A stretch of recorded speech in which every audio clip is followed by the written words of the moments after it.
Good morning and welcome to the fourth meeting of the Joint Interim Standing Committee on Government Affairs, the hardest working interim committee in the Nevada State Legislature.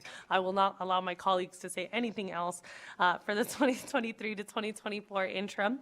Thank you to everyone joining us online, in person, and via Zoom today. Ms. Velasquez, may you please call the roll? Senator Daly. Here. Senator Flores. Senator Hansen. Here. Assemblyman Carter. Present. Assemblyman De Silva. Assemblyman Gurr. Here. Assemblyman MacArthur. Chair Torres.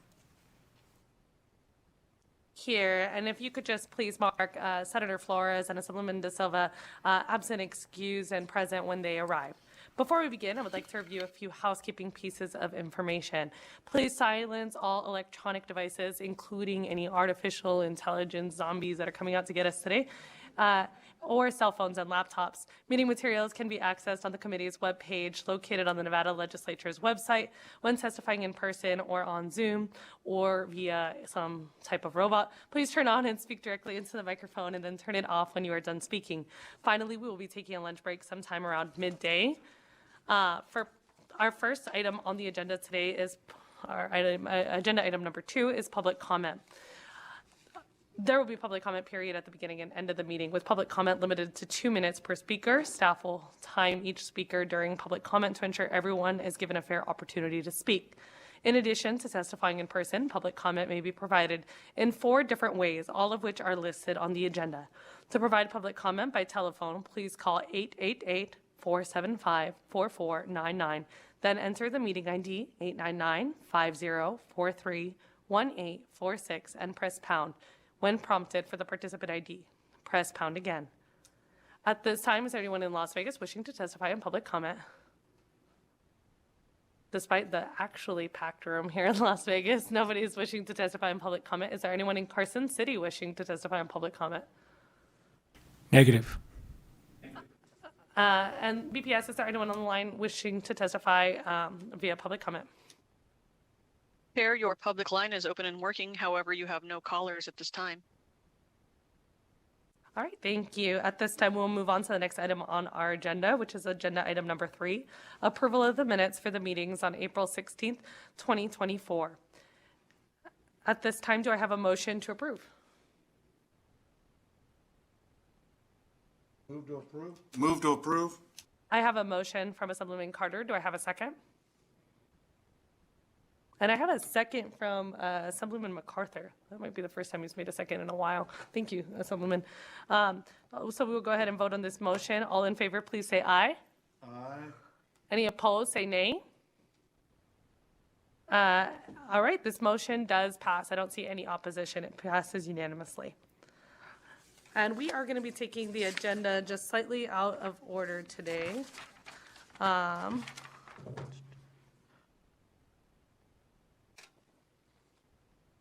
So we're going to go ahead and hear from agenda item number 5 first on the agenda, and then we will go back to agenda item number 4 for artificial intelligence. So I'll go ahead at this time, and I'll invite the presentation on the recent activities and issues affecting county and city governments in Nevada. And so we'll go ahead and start with Nico. Yes. Thank you. It's good to see you, and welcome to the hardest working committee in the Nevada State Legislature. Happy to be here. Thanks. I had a presentation, but I don't know. Sorry, I'm not familiar.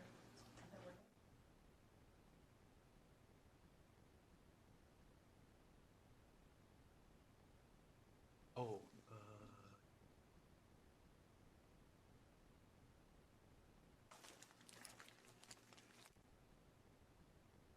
Oh, there we are. Nico. Yep.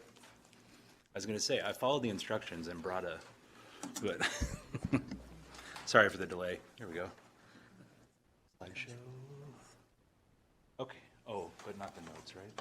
Oh, no, you're good. Oh, good. Okay. Yep, you're good. Okay.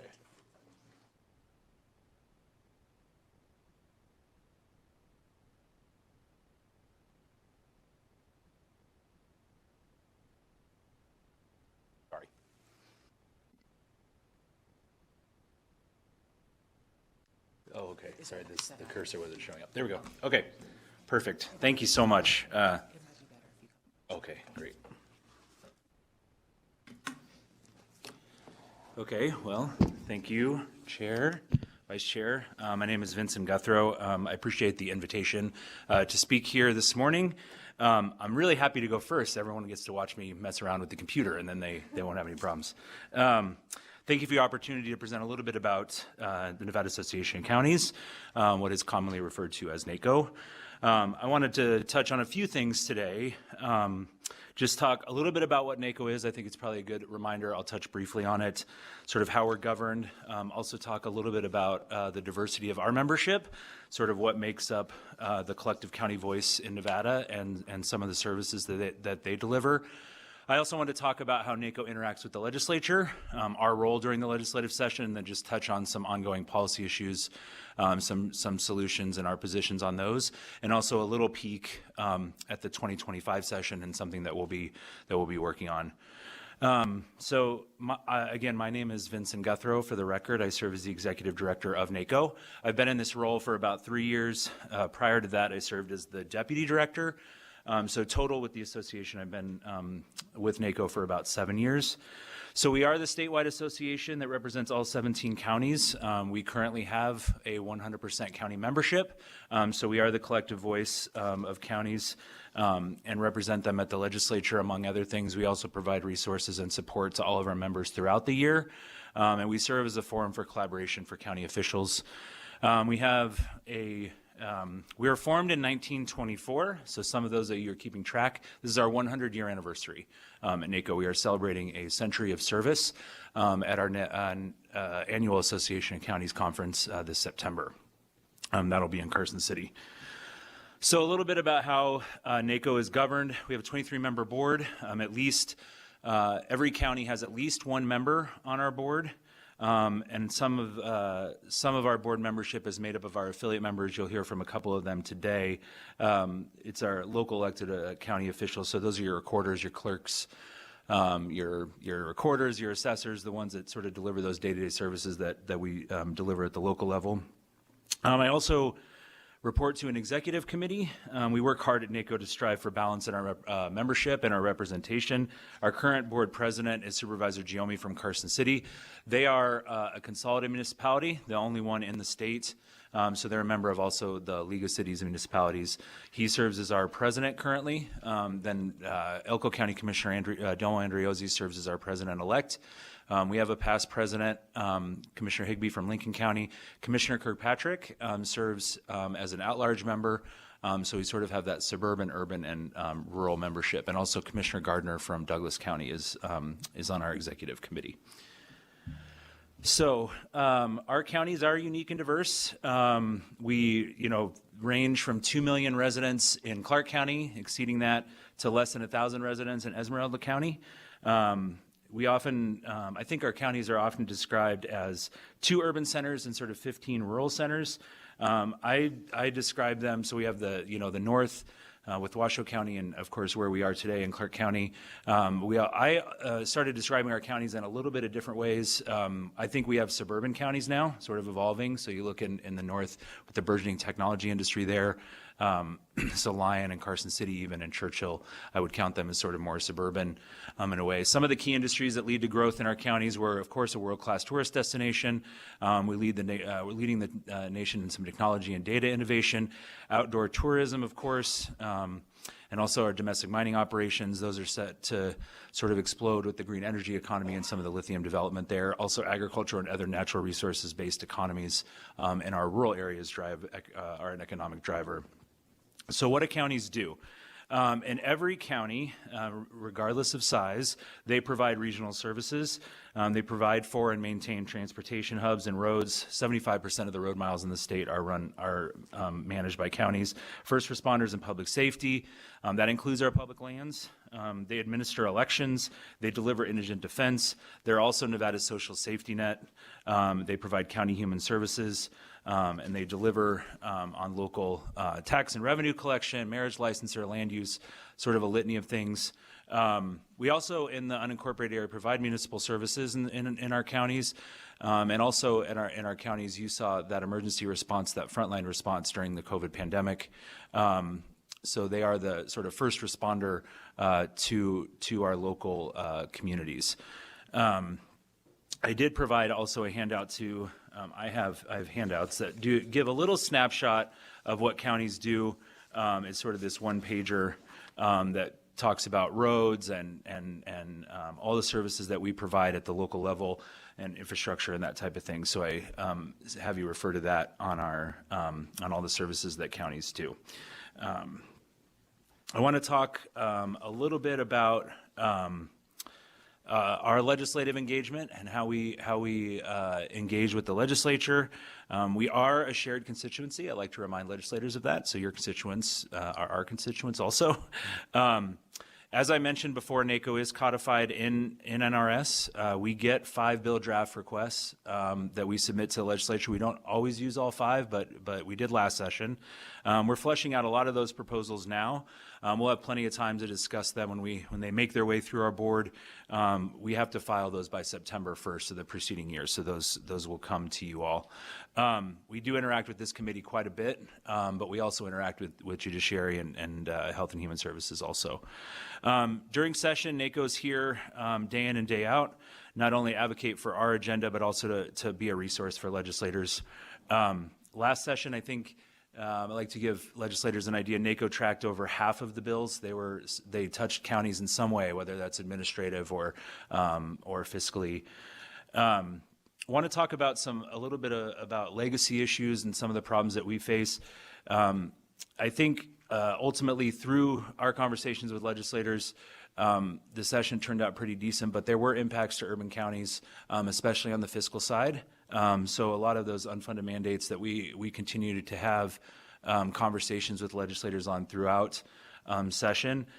Our long-standing position at NACO on those has been that you're more than welcome to initiate new policies, but when you do or stand up new initiatives or even expand existing services, that they either provide a corresponding revenue source or please have discussions with us early on. We'll probably be initiating those with you all as part of our advocacy, just so you can understand how we need to administer those programs. And counties are, unable, and local governments, you'll hear from some others today, we are not able to raise our own revenue. We're not able to generate new revenue sources. And so also a lot of times during session, local governments are closing budgets during session. So if there are dramatic changes to how to services at the local level, it could involve service reductions, clawbacks. We have to reopen those budgets. It's a lengthy process because of the public nature of it. And so, like I said, often during legislative session, counties are closing budgets. And we look, we also look at existing revenue sources. We always ask legislators to talk to us if they have proposals around abatements of existing revenue sources, because obviously our goal is to preserve those existing sources, primarily property and sales tax to local governments. NACO in the past has led efforts on sort of small tweaks and reforms to property tax, including a reset on sale for depreciation, which is a very complicated thing about how property tax bills are assessed. And we also in 2021 session brought sort of a floor. Some of our local governments have not even recovered from the recession when it comes to property tax. But we see an increase in demand for services at the local level. We see an expansion of service delivery needs from federal mandates also. And we see, one of the things that we caution at NACO is a reliance on sales tax. We see it as sort of an unpredictable source of revenue to some degree. You can see sharp declines in sales tax when we have national emergencies or reductions in tourism and that type of thing. So above all else, like I said, just consider NACO a resource on those collective county issues. Always happy to talk to legislators about impacts to local government on policy. I think even if you have the votes to pass something, we can still make it better, and happy to be a partner on those issues. I want to look a little bit to next session. And one thing that we're going to try and address, NACO worked on it pretty extensively in 2023 during the session. There were amendments that NACO brought to existing bills that were out there. We also, there was an emergency measure brought by a legislator, which the Assembly did pass local elected official salary compensation increases. We really see it as bringing equity to this process. They haven't. These salaries haven't been addressed since 2015, and I think you will all agree that that things have changed since 2015, and so we are looking to bring equity there. We have a couple of criteria, and I know we worked with a member of this. We're working with a member of this committee, and we've at least had conversations. I wouldn't say working with them, but had conversations sort of early on. A couple of things I want to remind the committee members of: not $1 of local elected official salaries impact the state budget. That is local revenue that goes to fund those. As I mentioned, we haven't addressed salaries since 2015. I also think, because NACO also believes, because it's a matter of local concern, I sort of empathize that it's not an easy vote for legislators to take either. And so we believe it's, like I said, a local matter. And we look to tie that to last session. We proposed tying it to cost of living increases for state employees as we move forward, so that we don't have to keep revisiting the local elected official salary issue. With your permission, and Chair, I have a couple of elected officials, one in Northern Nevada in Carson City, who is the assessor for Humboldt County, and here in Clark County is Amy Burgess, who's the Douglas County clerk. And as you know, clerk treasurer, they are also the elected officials in the state. So with your permission, they were going to sort of give their perspective on the salary equity question, but I asked for that now. So okay. Thank you, Mr. Guthrie. Please Sure. proceed. Sure. Do you want to start here in? Yeah, it looks like the elected official from Southern Nevada is ready first, so we'll go to Southern Nevada first, and then we can go up to Carson City.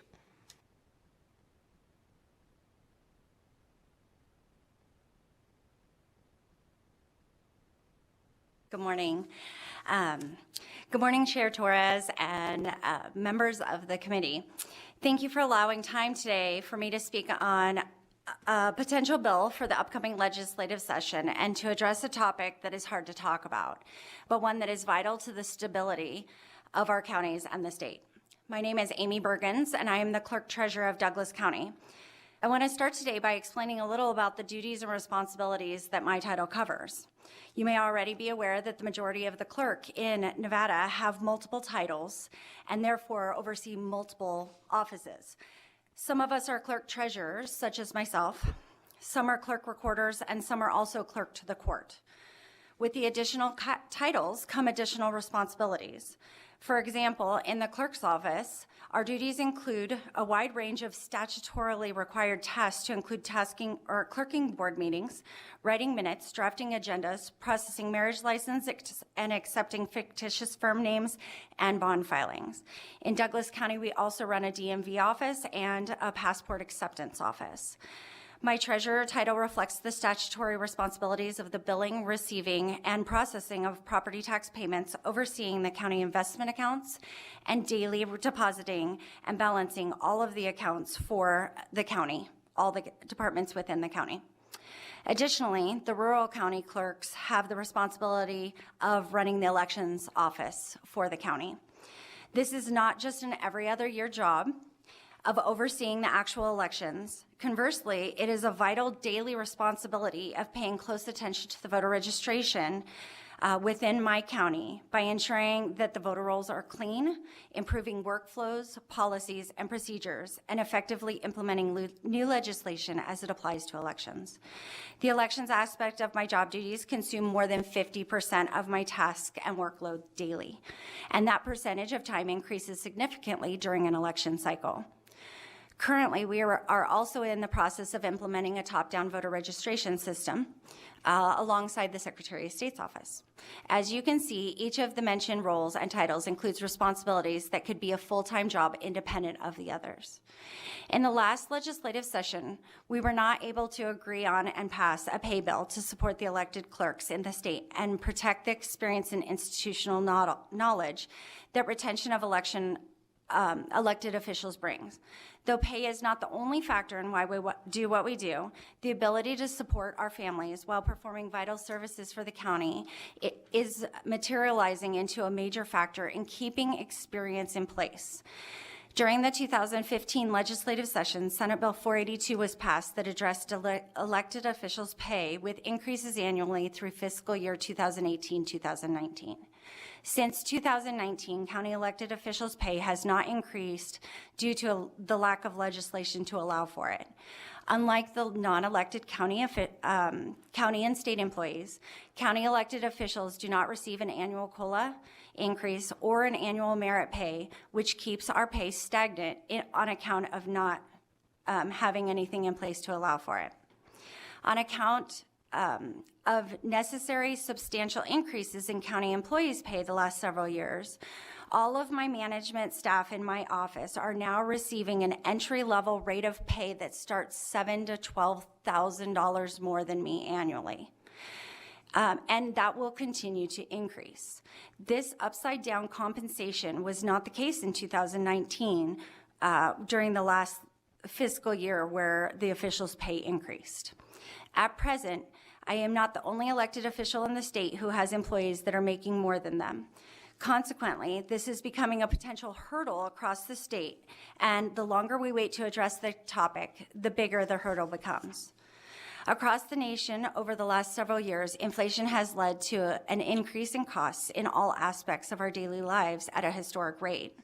Last month, the United States Congressional Joint Economic Committee released a report that outlined the increased costs Americans are paying.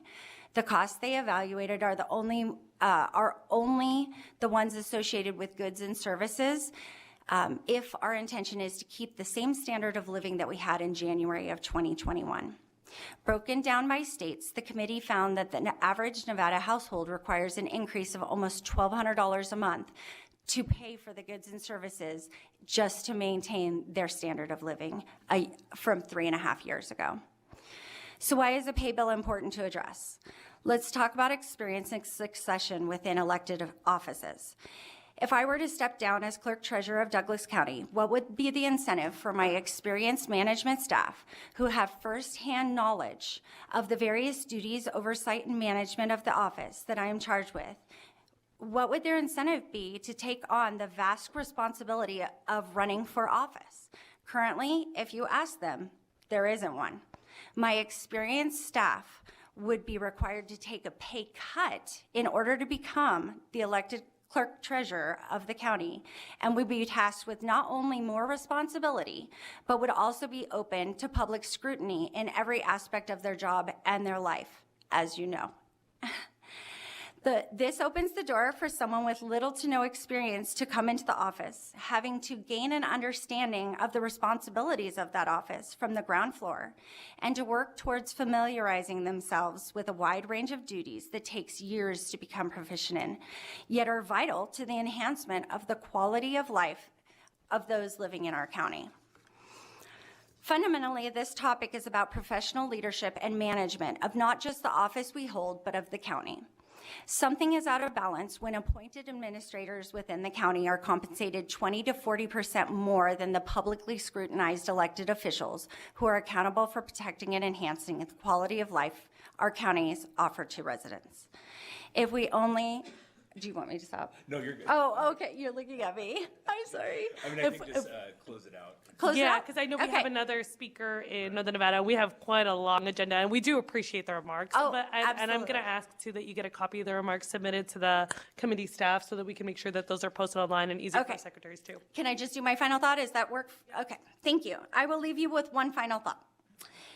If the pay of our county employees continues to increase, as it has in the past several years, in order to keep up with inflation and to retain experienced and skilled employees, we need to ensure that the pay of the elected officials overseeing those employees is given the same consideration, and that the elected officials' pay increases at a similar rate moving forward. Thank you. And I apologize. Thank you. No, not a problem. Thank you for joining us too and making the Absolutely. drive to, Yeah. all the way to Vegas. I flew down, but thank Oh, you. thank you. And then I know we have somebody else in Northern Nevada when you're ready. Thank you, Thank you, Chair Torres. Committee members, my name's Andy Heiser, Humboldt County Assessor.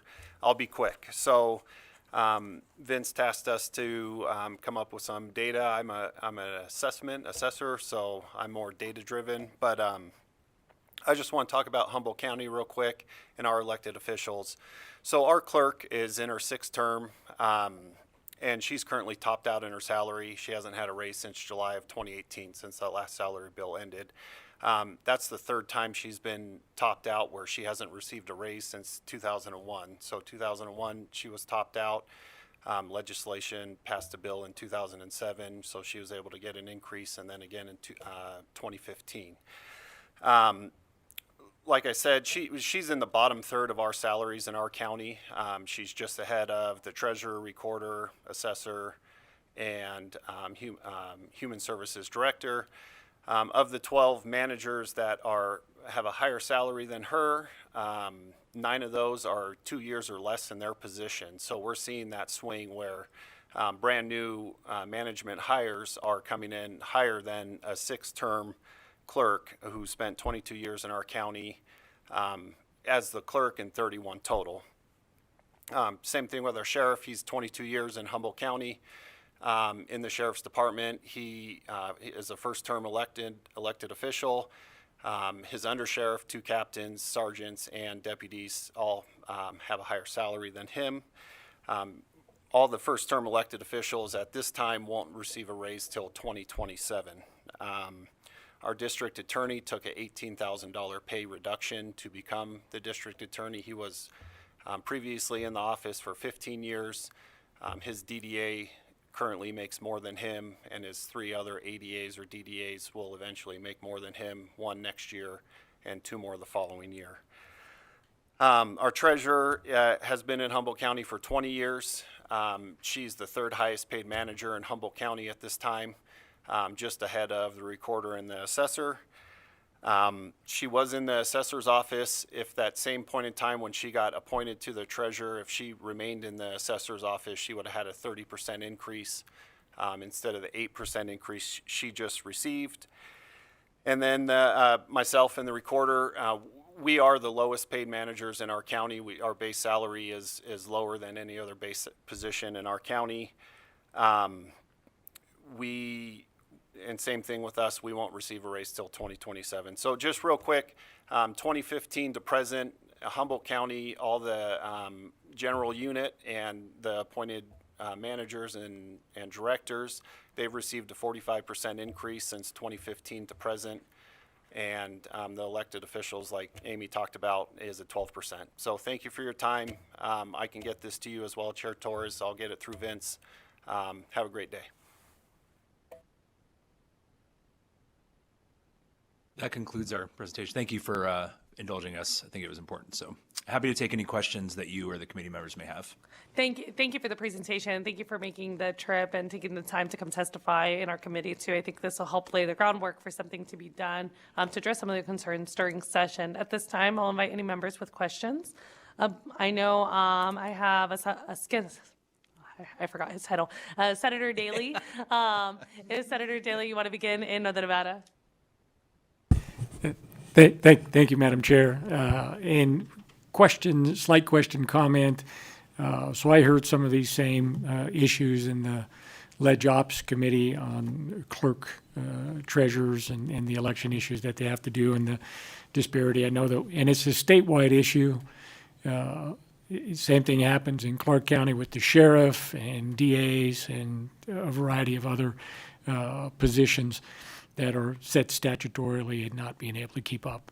I am planning, I did talk with Vince on being a bill. I have a few ideas on how we can make that. So my comment, question to the director of NACO is, you know, I'm not going to hear any issues about unfunded mandates. I'm joking about halfway on that, but I don't want to hear any issues on unfunded mandates. Question on the property tax issue. The reset has been talked about for a long time. Don't necessarily disagree with it. My understanding, it takes a constitutional amendment, uniform and equal, in order to address that. So it's a long process. I think it would be helpful if we're working together with you to have bipartisan support, right? So we would need some support out of the governor, so it's not just one side of the equation saying, hey, we need to do this on behalf of the counties, and then try to get kneecapped later for it. So, any comments? For the record, my name is Vincent Guthrow, serve as Executive Director of NACO through you, Chair, to Senator, formerly Assemblyman. Please feel free to go directly to the members. So let me just be clear. We are not proposing that at this meeting, a reset on sale. I was simply highlighting that those have been discussed in the past. You're right. I think there was a constitutional amendment resolution sort of batted around. I don't think it passed the second time. You're correct. I think it should be bipartisan. And if we were working towards that, we are not at this point. We're always open to those discussions. Yeah, I mean, I think it would have to be a bipartisan effort to answer your question or to agree with your question. And thank you. I mean, I remember the late great Carol Villardo used to come and tell me. She says, "Oh, people don't understand property tax. You can't do that because no one would understand it." And I said, by that standard, we should get rid of the whole process, because you could do a man on the street out there, and if 3 out of 100 people walked by could even tell you the basics of it, I would lose the bet, right? So I'm just saying that there are a lot of things. I know we have the assessed value limited at 35%. You could look at maybe making some small increases to that, which would help every municipality in the state. I know there's some cities in northern Nevada that have talked about the reset. They'd like to have it. And I know you guys are counties, but same thing with counties. There's an offset issue, at least in Washoe County, and there's a provision that says the county, you're too blocked by when you hit the statutorily artificial cap from the Constitution at 364, I think it is. So there's a lot of things to be looked at as far as that goes, to help local governments provide the services, which is the closest to the people. I get asked all the time, can I fix potholes?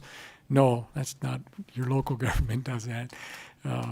But if it's not bipartisan support on both sides, we're just making waves and nothing's going to happen. And as far as that pay issue goes, I am going to bring a bill on that, as you and I discussed, and have a few ideas, and I think we'll make progress.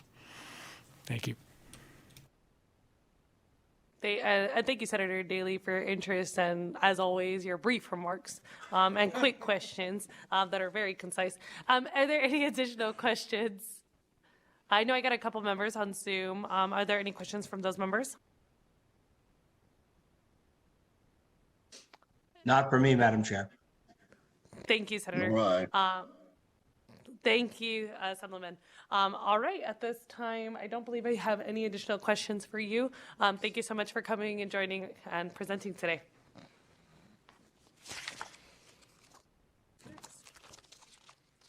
At this time, we'll continue on this item on the agenda. We will go next to the Nevada League of Cities and Municipalities.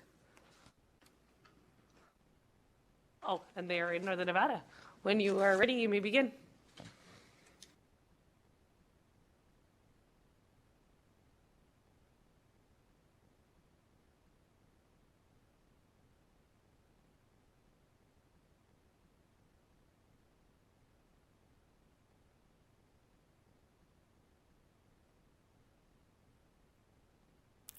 Good morning, committee members and Chairwoman Torres. I want to thank everyone for allowing the Nevada League of Cities to present today. My name is John Sheridan. I am currently the president for the Nevada League of Cities. In 2024, I'm an elected official from the Gardnerville Ranchos General Improvement District. currently serving in my second term. I am stepping in today for our executive director for the Nevada League of Cities to present today. Couple things I want to go over. I just want to talk about some background of the Nevada League of Cities and Municipalities and exactly just cover what it is. And then we want to go into some of the concerns that have been raised amongst membership, specifically around Nevada Public Records Act. So the Nevada League of Cities and Municipalities was originally incorporated as the Nevada Municipal Association in 1959. Originally had 16 member cities. Its first office was located here in Carson City. Even prior to 1959, in 1944, came out in the Fallon Eagle that the Nevada League of Cities, well, the Nevada Municipal League at the time was already holding organizational meetings back in 1944 for the purpose of incorporating. The original goals and objectives of the first league are the same that were adopted by the Nevada Municipal Association in 1959, and they remain true today. And it is to foster periodical conferences for city officials, disseminate knowledge of municipal affairs and government, to circulate publications on municipal affairs, to secure harmony of action among cities, and to render technical information and other services to cities. In 1995, the legal bylaws were amended to include membership from affiliates such as unincorporated towns and where I'm an elected official from general improvement districts. And thus the name was changed from the Nevada Municipal Association to the Nevada League of Cities and Municipalities to include all of us. Government structure is we are governed by a board of directors. Every member city is a board of director, a voting member. There is also a 7-member executive board that is laid out by the president, vice president, and treasurer, and then the at-large positions. The philosophy of the Nevada League of Cities is strength and unity. We believe strong cities build a strong league, and strong league builds strong cities. Our guiding principles are the vitality of cities is dependent on their fiscal stability and local autonomy. And our mission is to create a unified association for every municipality in Nevada for member autonomy, fiscal prosperity, mutual aid, and political strength. As some of you may be aware, each legislative session, the Nevada League of Cities is allocated 5 bill draft requests. Again, just like NACO, we don't fulfill those all 5 every year. Last session we did. We work again around some of those legacy issues, property tax, for instance, preemption on local government. So we're constantly working and where we can build consensus amongst our membership. The cities that are members are very vastly different. We have large cities in excess of 1 million in population, such as Las Vegas, and we have smaller cities as small as 1,000 in population. And their needs and their perspectives are very different. So whenever we can find commonality amongst each other, we know there's strength and unity, and we try to utilize that strength and unity to work together. I do want to now shift gears and talk about the Nevada Public Records Act. This has been a concern amongst membership, and it has been expressed to us. And so I first want to start out by thanking the committee and the chair for allowing the Nevada League of Cities again to present today and to start the conversation early on regarding the Nevada State Public Records Act. We don't know where this committee stands on a possible bill draft in relation to addressing this topic, but we are here to provide input and aid in any way we can. I also want to place a disclaimer that I nor membership don't have the answers, just to the suggested solutions on this topic. We understand the Public Records Act is an obvious and very important foundation of transparency in government. Nevada's PRA is codified in NRS Chapter 239.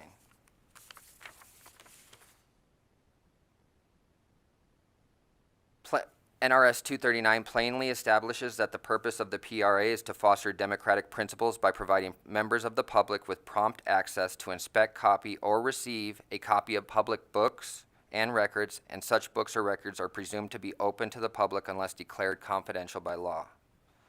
The PRA allows every citizen to obtain routine documents for individual use, but also facilitates citizens' review of governmental action. As written, however, the PRA may be prone to abuse and misuse. The PRA may be prone to abuse because there are no procedural safeguards in place to prevent the requesters from submitting requests that intentionally or unintentionally abuse the legislative purpose of the PRA. In its current state, the PRA gives nearly unfettered rights to the requester and only grants governmental entities limited avenues to avoid requests that are not designed for a legitimate objective consistent with the spirit of the PRA.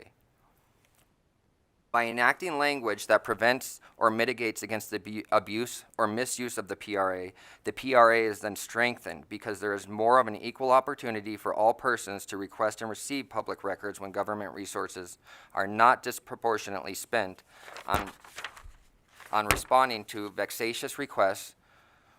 In other words, the purpose here is not to suppress access to the records or to make the process more convenient for government or public servants. The purpose is to mitigate against logjams in workflow caused by vexatious and unreasonable requests that monopolize limited budgets, resources, and personnel time at the expense of government's ability to provide other important services to our community.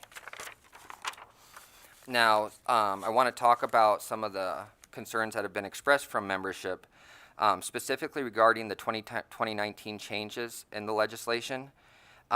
Many of our member cities are interpreting cost recovery around records requests very differently. Some cities believe that 2019 changes prevented cities from recovering costs at any costs. There's been discussion that the broad language that was incorporated in 2019 legislation created more problems than it solved. And there was very little clarity on the cost recovery borne to the taxpayers, and this can be significant time and resources. From my research, there's actually still 5 actual billable costs, but from what I understand, that there is no staff time is billable. And I want to provide some concrete examples and I do have some of the city clerks with me today, and I just want to recognize them. I have Ms. Huntsman from the city of Reno, Ms. Hunderman from the city of Sparks, Ms. Holmes from Las Vegas, and Ms. Burgeons from Douglas County. And if you have any questions, they'd be available to testify today. But some of the concrete examples, and I'll just use some from the city of Sparks, is most recently they've had a 5 million page records request. They've spent more than 6,000 hours over the past year on public records requests, 7,000 to 8,000 hours in attorney fees, 2,500 hours spent creating a drive of e-records that was never, ever picked up from the city of Sparks. The significant resource dedication is concerning when the requests are vexatious. Many solutions have been proposed by membership. Again, we don't have the answers, but there has been solutions proposed. Some are to strengthen the language to include the protection for cities against vexatious requests, the burden placed on cities to work with requesters at all measures. And an example I've been provided is even if the wrong date and time are provided to a city on a request, the cities must make every attempt to steer them in the direction of the records they are requesting. However, never are the requesters required to assist in narrowing the search to save on the resource allocation. To add to the complications are amongst anonymous requesters, and we do want to keep that provision in there. But again, anonymous requesters can create something where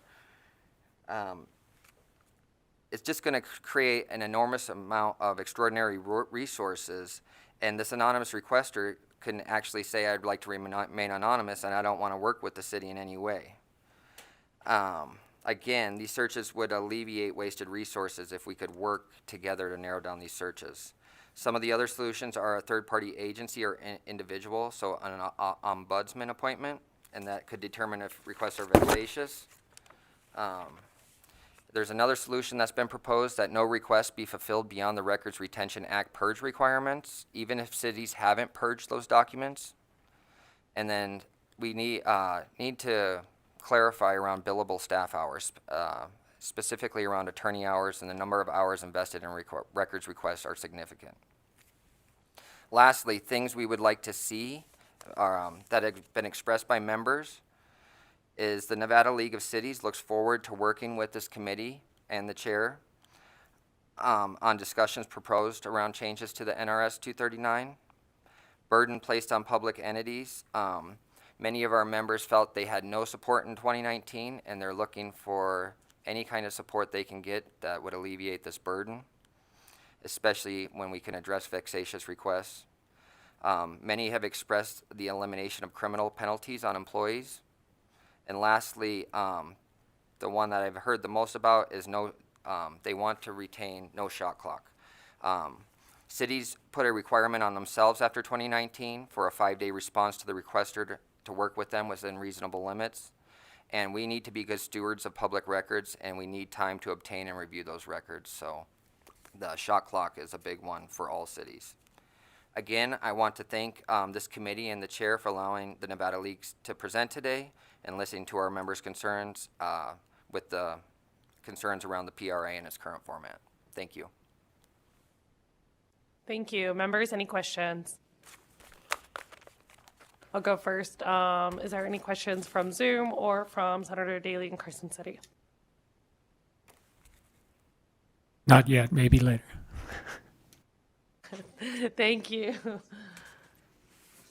I'm Doesn't appear there's any online. Go ahead. I'm having AI draft my question.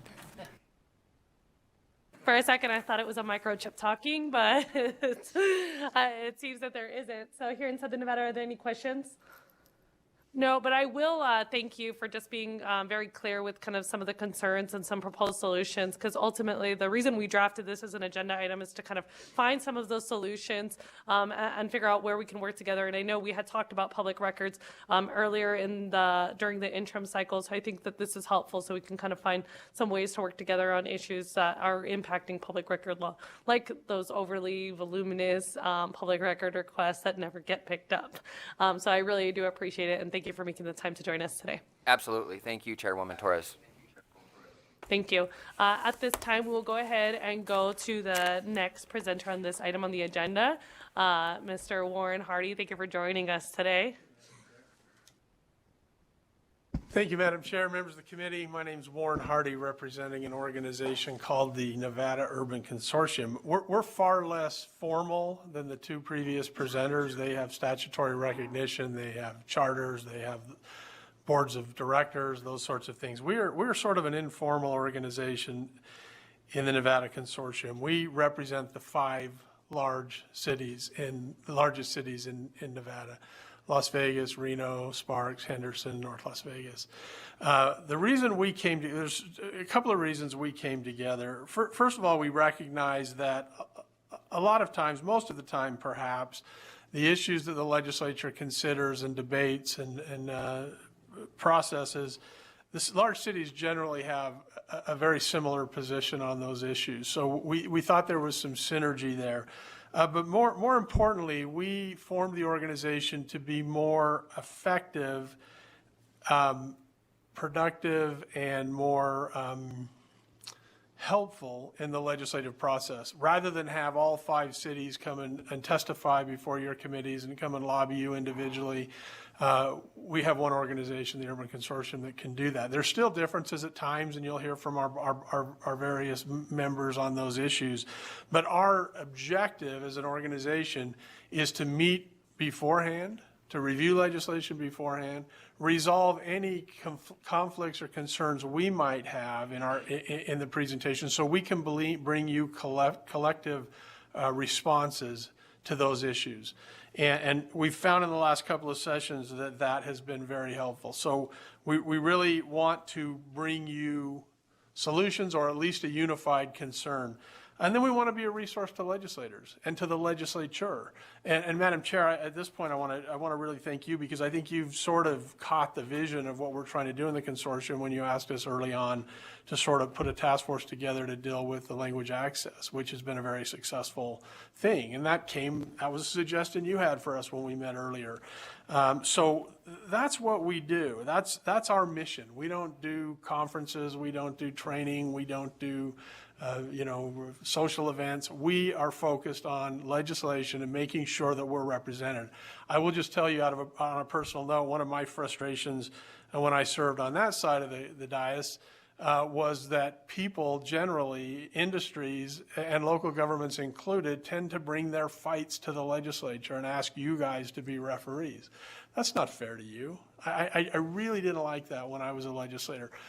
Go out in the room, work it out, figure it out, bring us a collective solution or a collective opposition, but think it through. Don't bring your fights to the legislature. That's the reason the Urban Consortium exists, is to make sure we're being as productive as we can in the process. So the Urban Consortium's, as I said, made up of the 5 large cities. We represent just under 52% of all of the population in the state of Nevada resides in one of our member cities. The main thing we want to say today is we want to be your partners. There's a lot of conversation. I've heard this throughout my legislative career. That's a local government issue. Well, what does that mean? That's a local government issue. That should be dealt with at the local level. That's a legitimate thing to say, but in order to say it, you have to understand, first of all, we're all creations of the legislature. The legislature is the entity that created us as an organization. So the legislature has a very legitimate, vibrant role in everything we do.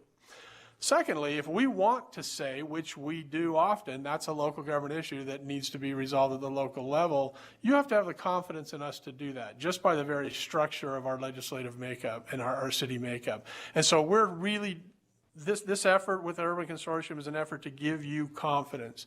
The way we do this is we call them task forces, but they're more working groups. We have a legal one. We have a public lands one. We have, after our conversation with Chair Torres, we put one together on language access to address these individual issues.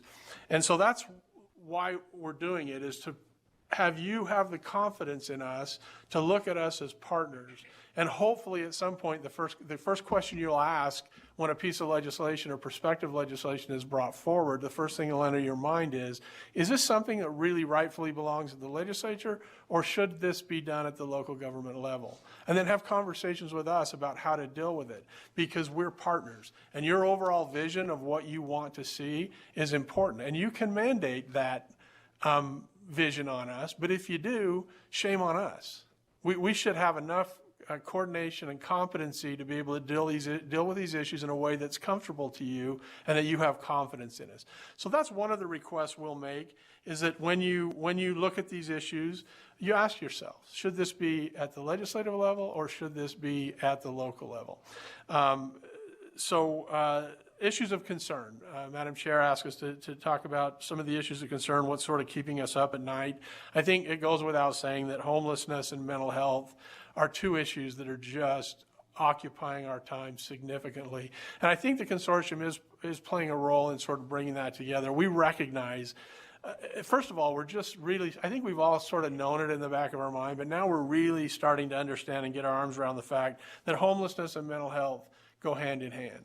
If you resolve mental health, you resolve a great portion of our homeless problem.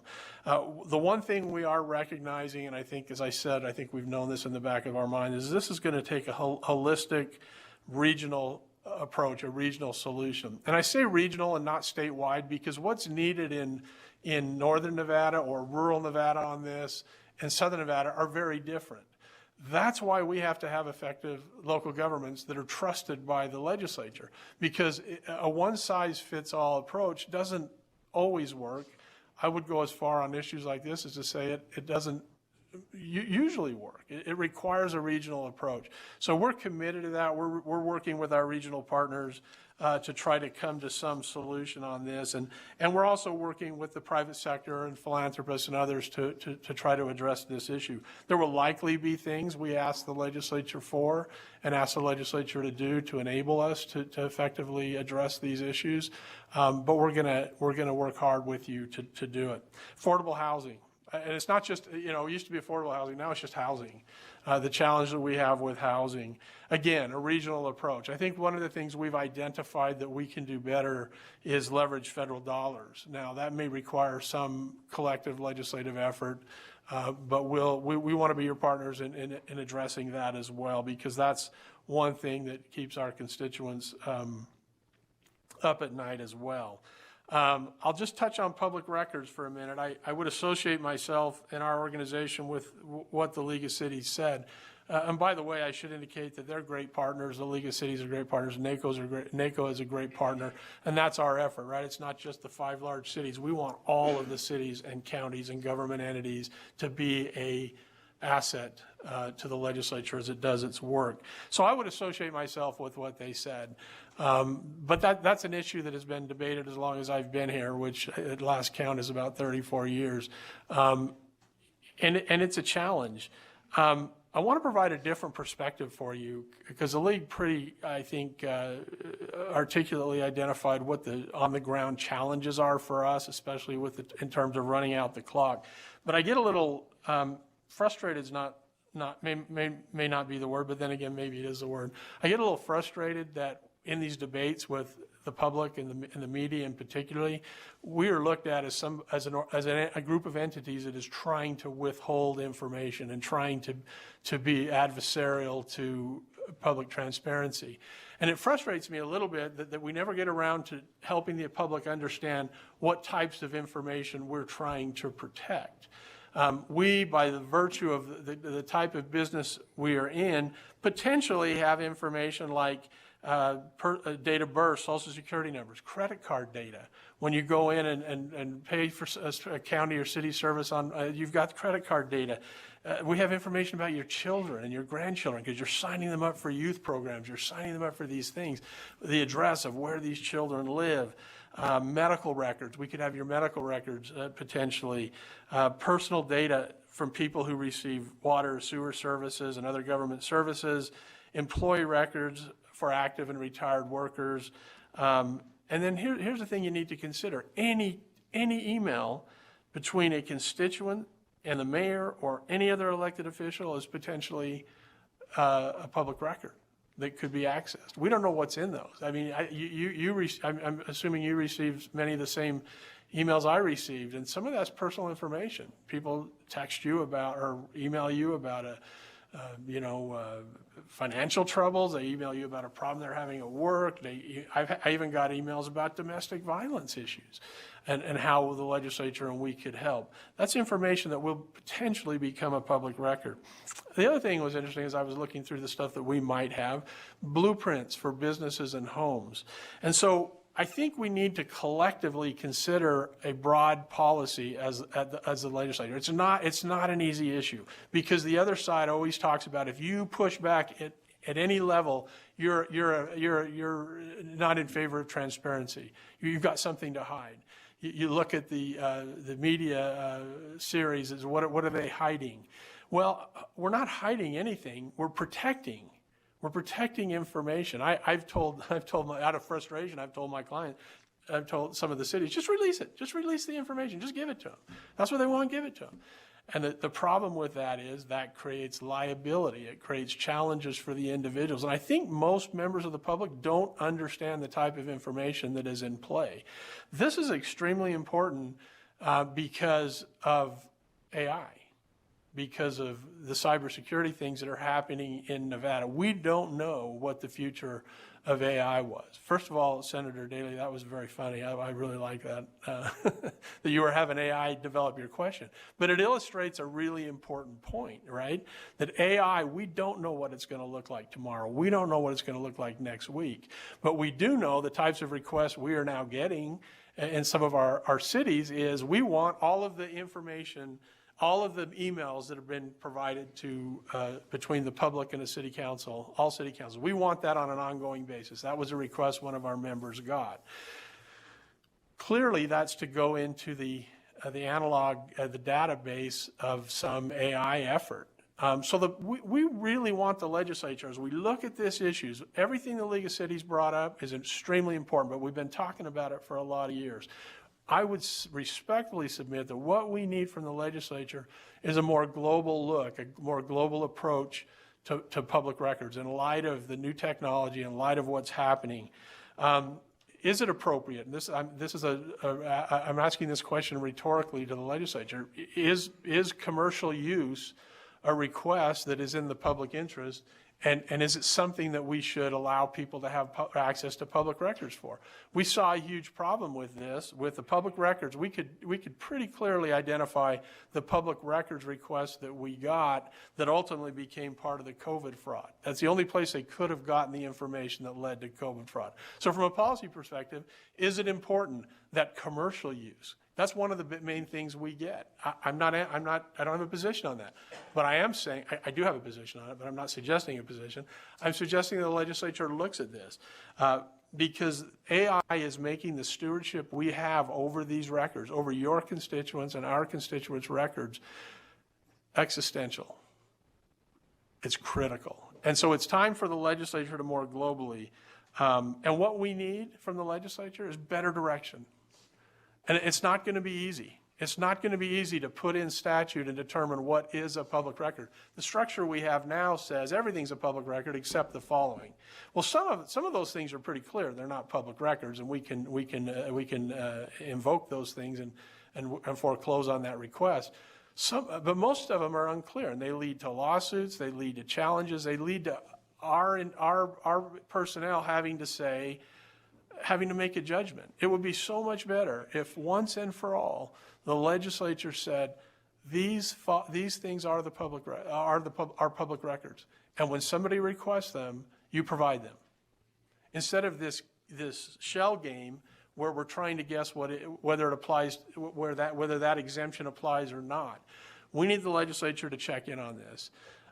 Again, tough discussion, hard discussion, because the opposition continually says that any attempt to thwart or withhold things is because you want a lack of transparency. I will tell you, we don't care. Whatever the legislature says is a public record and needs to be provided, we will provide. It's not our job to decide, but we are being forced into that job, and it's not going well. So, again, these are the types of things we potentially have access to that I don't think your constituents want provided to somebody.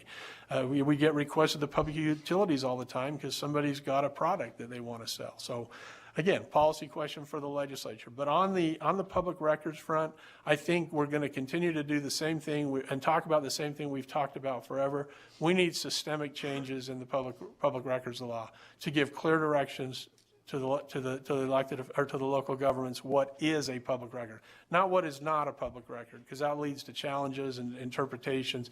We need you to tell us what is a public, and that's going to take time. And we want to be your partner in working through that so that we can protect our joint constituency. I appreciated what NACO said about the point of a joint constituency, because sometimes I think we lose track of that. It's not a similar constituency; it's the exact same people.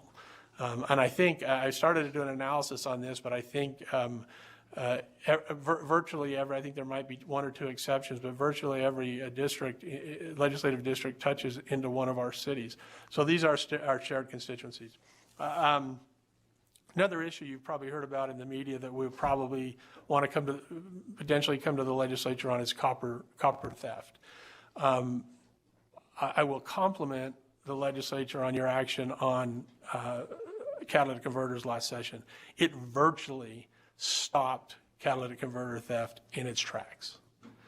I work with Metro. I work with all the law enforcement agencies across on a scrap metal working group, and I do represent some folks in that industry, and we're starting to see catalytic converters show up in dumpsters. What does that mean? That means people are stealing them. They realize they have nothing to do with them. If they get caught with them, they're going to be a felon. They're getting rid of them. They're dumping them in dumpsters. So we have solved that problem. We've got to now turn our attention. It's a little more complicated, the copper wire theft, but you've read articles and probably heard from constituents about it costs tens of millions of dollars when somebody steals a $30 row of copper wire. There are some city ordinances that we're debating. There's some other things, but we have put together a working group with Metro, all of the agencies, all of the utilities to try to address this. And this is something that is a huge problem for our local governments. When I talk to each of our member entities, this always comes up. We've got to resolve this. We may likely be coming to the legislature for some legislation to deal with this globally. The other thing I would add is, and I've talked about this before in various venues, but the need for a state revenue study. I'm not here to advocate for a change in the C-tax. I'm not here to advocate for a change in the sales tax. I'm not here to advocate for anything because I don't know what to ask for. The first document I read when I got elected to the legislature in 1989 was a Price Waterhouse study on the revenue structure in Nevada. I dusted that off a little bit and looked at it a couple of months ago. Everything's changed. It didn't contemplate anything like online sales or streaming or fuel taxes. It didn't contemplate electric vehicles in 1989. It was like we saw that on the Jetsons. Some of you are probably too young to remember the Jetsons, but nobody contemplated this. And so it's always interesting to me, and I've often said in my career that in Nevada we do tax by adhocracy. It's kind of, what are we going to tax this year? And it's a hard issue. It's a difficult issue. And I know this is not an issue that's under the jurisdiction of this committee, but the impact on the individuals that you have jurisdiction over are significant. We need a comprehensive tax study to make sure that we modernize our tax structure so that our revenue system matches our economy and matches where we generate revenue. Our tax structure is in our Constitution. It might even require a constitutional amendment, but I'm going to tell you, we're running out of time.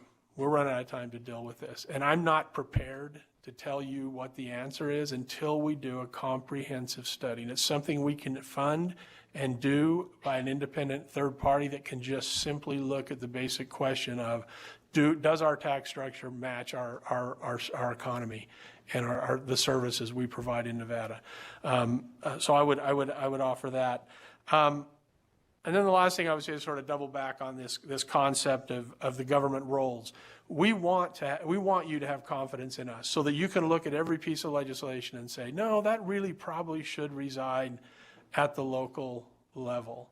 I remember my first term in the Assembly in 1991. As many of you remember Joe Neal, Senator Neal, who I was scared to death of.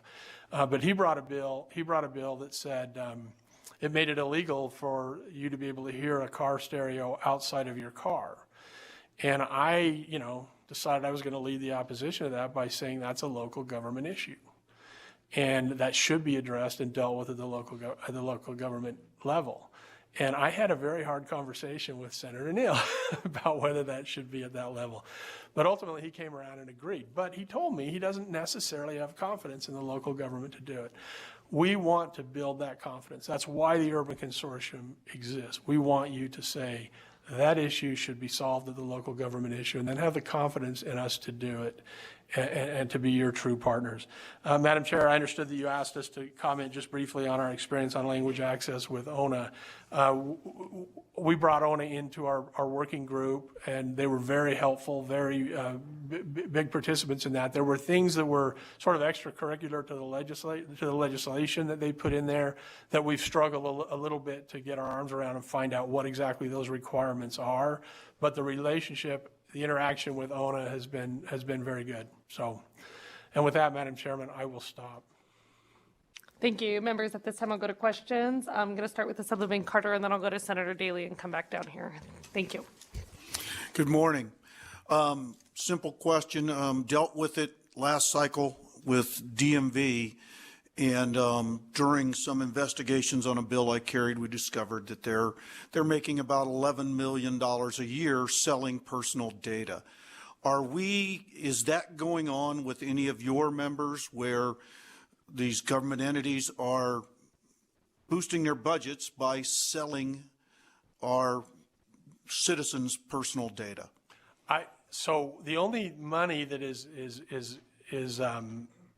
accepted for fulfilling of public information, that's a different program. That is something they actually advertise. It's kind of like Facebook, right? Facebook sells the data that they get. That's what that is.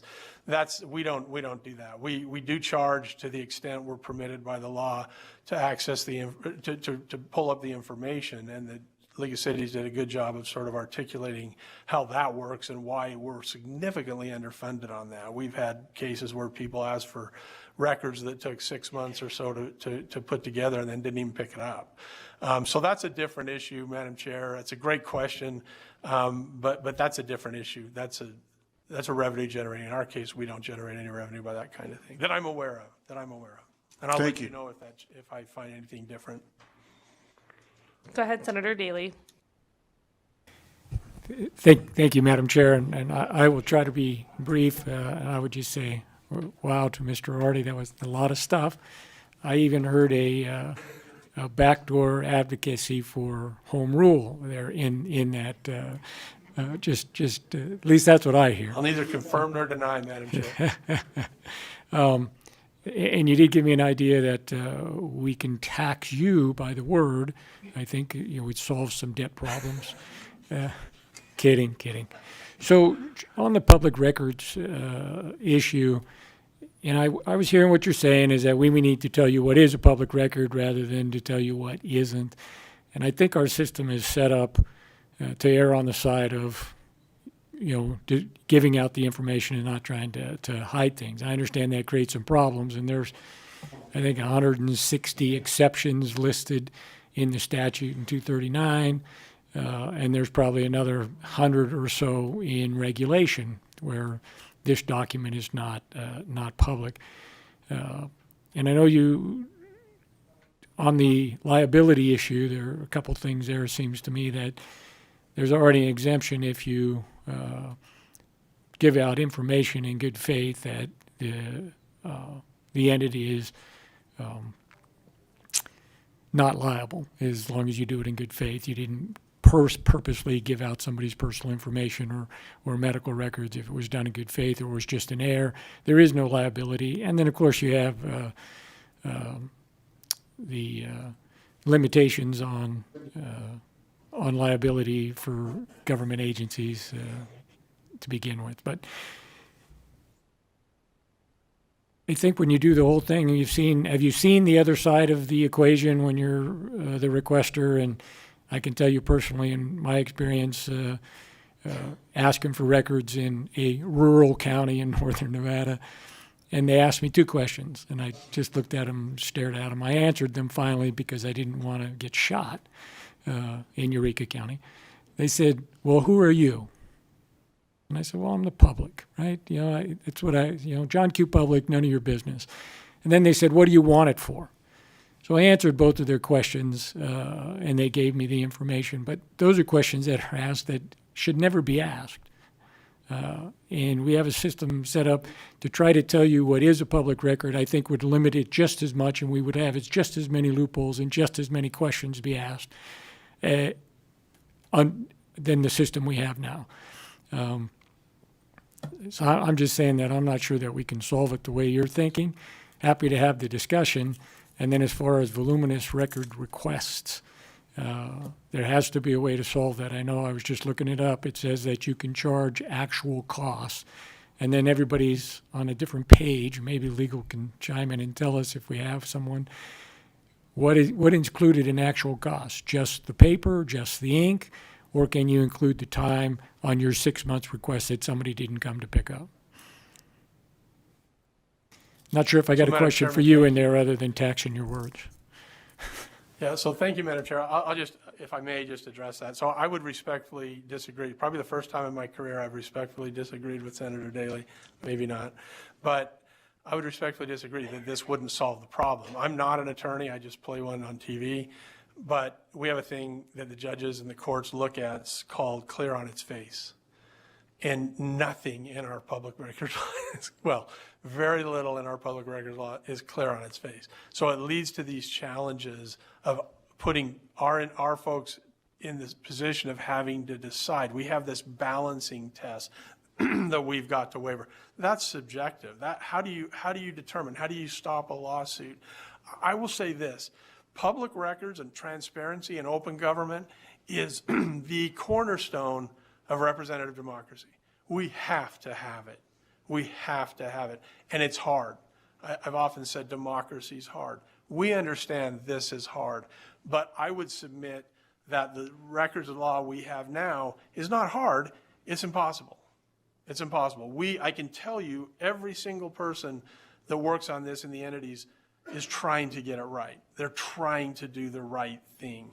We have just made their task so much more difficult. And if we were to go in and very specifically to say, the problem we get into is when we say what's an exemption, what is not why not just look at what is absolutely critical for the public to have as part of a transparent, open public records law. And let's put that in the law.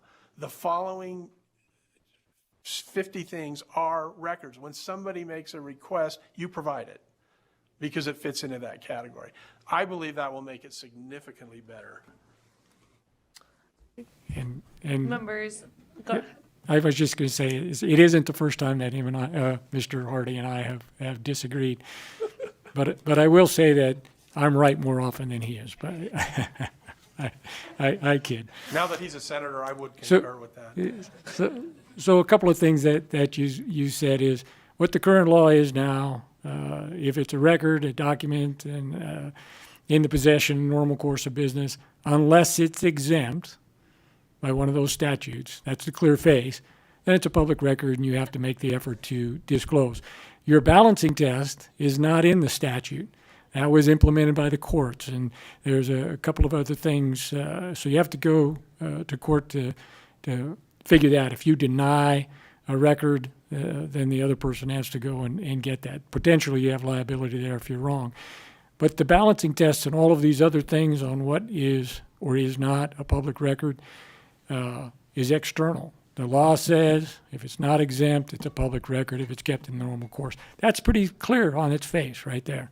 Now, are there issues? Yes. Willing to work with you or talk to you guys about it. I don't know how to clear some of that up. But I don't think it's as bad as you're making it out. And thank you, Senator, and thank you, Mr. Hardy, for having this conversation around public records. And Leak, I know, brought that up too. And I know the conversation we're going to continue having. And I know later on today we're going to be looking at requesting bills from the general public, like yourself, Mr. Hardy, and the consortium.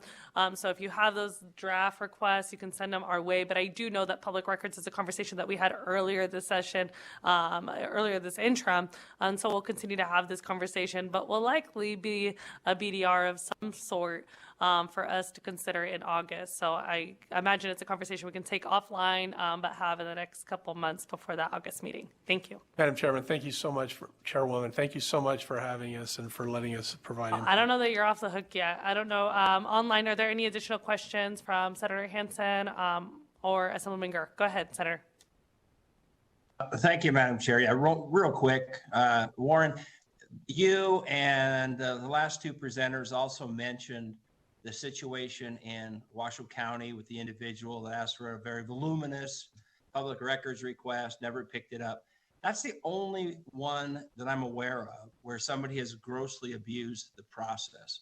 And I got to tell you, obviously the chair wants to cut this off because we're wasting too much time, but I had an experience with a government agency when I asked for a request while I'm an assemblyman, and they sent me this long letter claiming they didn't have the records and that I had to pay, I think it was $11,000 for them to hire Kelly girls to research my request. And it turned out it was totally bogus. They were lying through their teeth, I found out, and got all the information with a few clicks of a computer. So it kind of goes both ways. I had, like I said, a literal government agency, I won't mention which one, but they jerked me around totally on this public records thing. And I was an elected official. You know, I can just imagine how they treat the average person who might make a very simple request. So I'm just kind of wondering if somebody can give me an example other than the example that I'm very familiar with. I know the individual that did it, where this process has been abused. Madam Chair, that's the most egregious example, but I can provide examples where these types of things have happened. But I also want to agree with you, Senator Hansen, because I've had the same experience. But I would submit to you, we talk about these, Senator Daley talked about everything that's in the courts and everything that's not in the statute. The balancing test came about because of questions about trying to figure out how to interpret what the statute means. It would be so much easier if we just said, here's what here's what a public record is, and you have to provide it. I know we do that, but and there's some appropriateness to erring on the side of openness and transparency, but I think we've done this experiment long enough to know that this idea of saying everything's a public record unless it's exempt is not working. We got these court rulings, with due respect, Senator Daley, because of confusion in the law. And the balancing test is what the courts came up with to try to address it. I would submit that it's time for the legislature to really grab a hold of this issue and address all the things you're talking about, Senator Hansen, because it is frustrating. But I think that is born largely, I can't speak for each individual person. Maybe there was somebody with an axe to grind. But generally, they're trying to interpret and understand the law, but they're scared to death. They're scared to death. All right. Well, thanks, Madam Chair. Yeah, no question we can clean it up some, but thanks, Warren. But yeah, I'd like some more examples besides that one, if possible. Thanks, Madam Chair. Thank you. And Senator, I'll make sure that we reach out. We'll do some type of working group on public records, and we'll make sure that you're included in that. Assemblyman Gerd, did you have any questions? I did not. Thank you. Thank you, Assemblyman. And here in Southern Nevada, Assemblyman De Silva. Thank you, Madam Chair. Thank you, Mr. Warren. It's always good seeing you. I had a very quick question, just a clarification point. I know that Senator Daley also did allude to this. So with the sort of hypothetical safeguards you're trying to put in place and more clear definitions, this would never now disallow a court or through some kind of court order or a subpoena to actually look for more specific information, correct? You don't envision this becoming any kind of a hindrance in that process. Thank you, Madam Chair. That's a great question, and it would not be our intent to impinge or foreclose on the judicial process in discovery. That wouldn't be our intent at all. Thank you. Thank you for the presentation. We'll go ahead and go on to the next item on the agenda, or previous item on the agenda.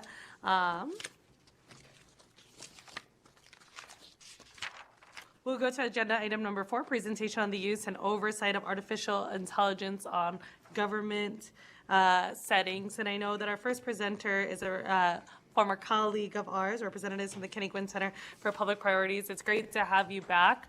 I was just watching the movie Atlas featuring Jennifer Lopez, which I think was probably the reason that we have to have this on the agenda, to make sure that AI doesn't take over and do something terrible to this world. So thank you, Ms. Tolles, for the presentation. I know you're working together to prevent the AI takeover.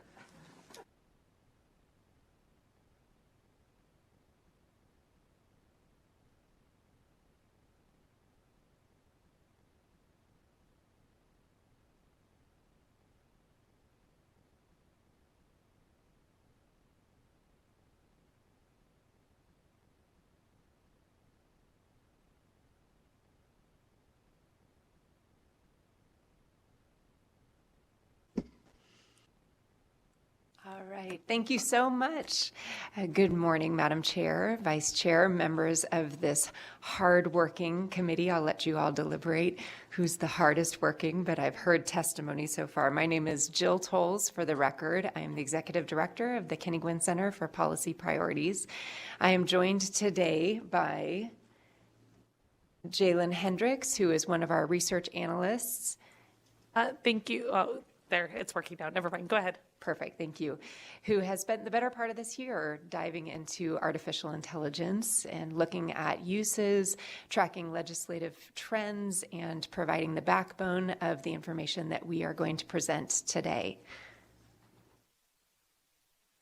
And for those of you who may not be familiar with the Gwynn Center, we were established in 2013, a little over 10 years ago. And over that time, we've published over 100 reports and policy briefs. We are statewide, independent, and nonpartisan.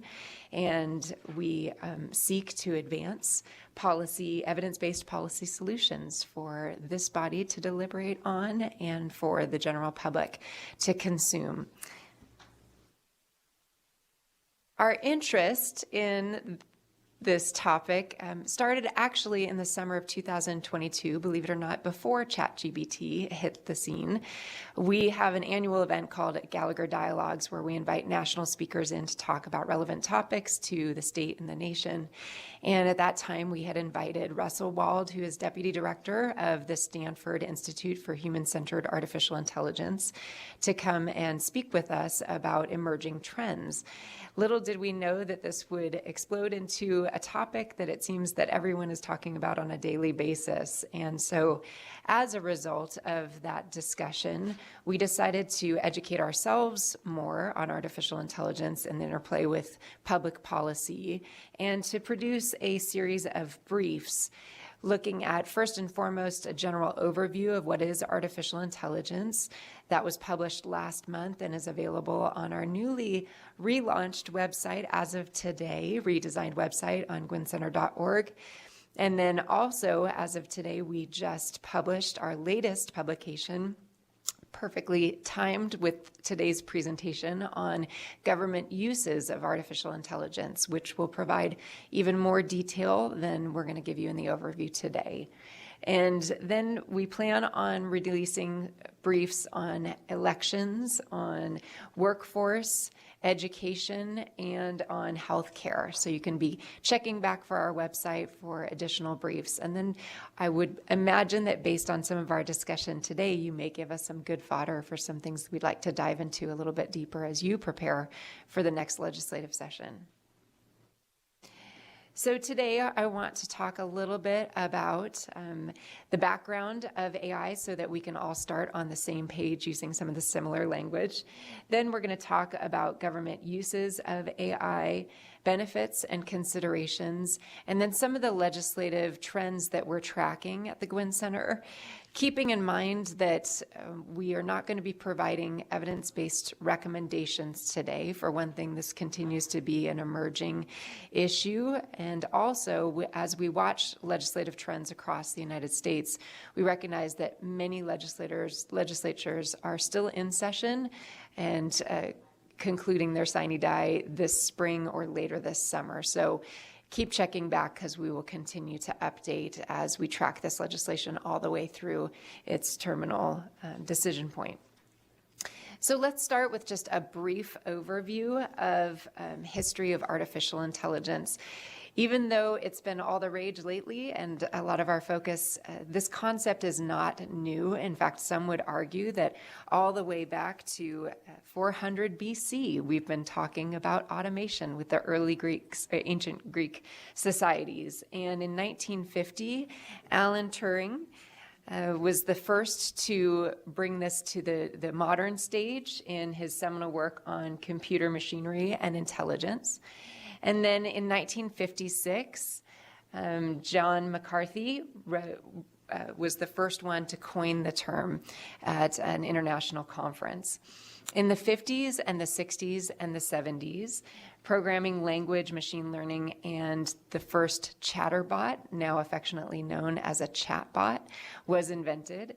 And in the 1980s, we had our first driverless car. And then in the 90s and the 2000s, we saw the introduction of AI agents, including IBM's Deep Blue and Apple's Siri. And then, of course, it exploded in interest when we saw the introduction in November of 2022 with OpenAI's ChatGPT. So let's lay out just a few brief definitions. And the federal definition for artificial intelligence is a machine-based system that can make predictions, recommendations, or decisions influencing real or virtual environments.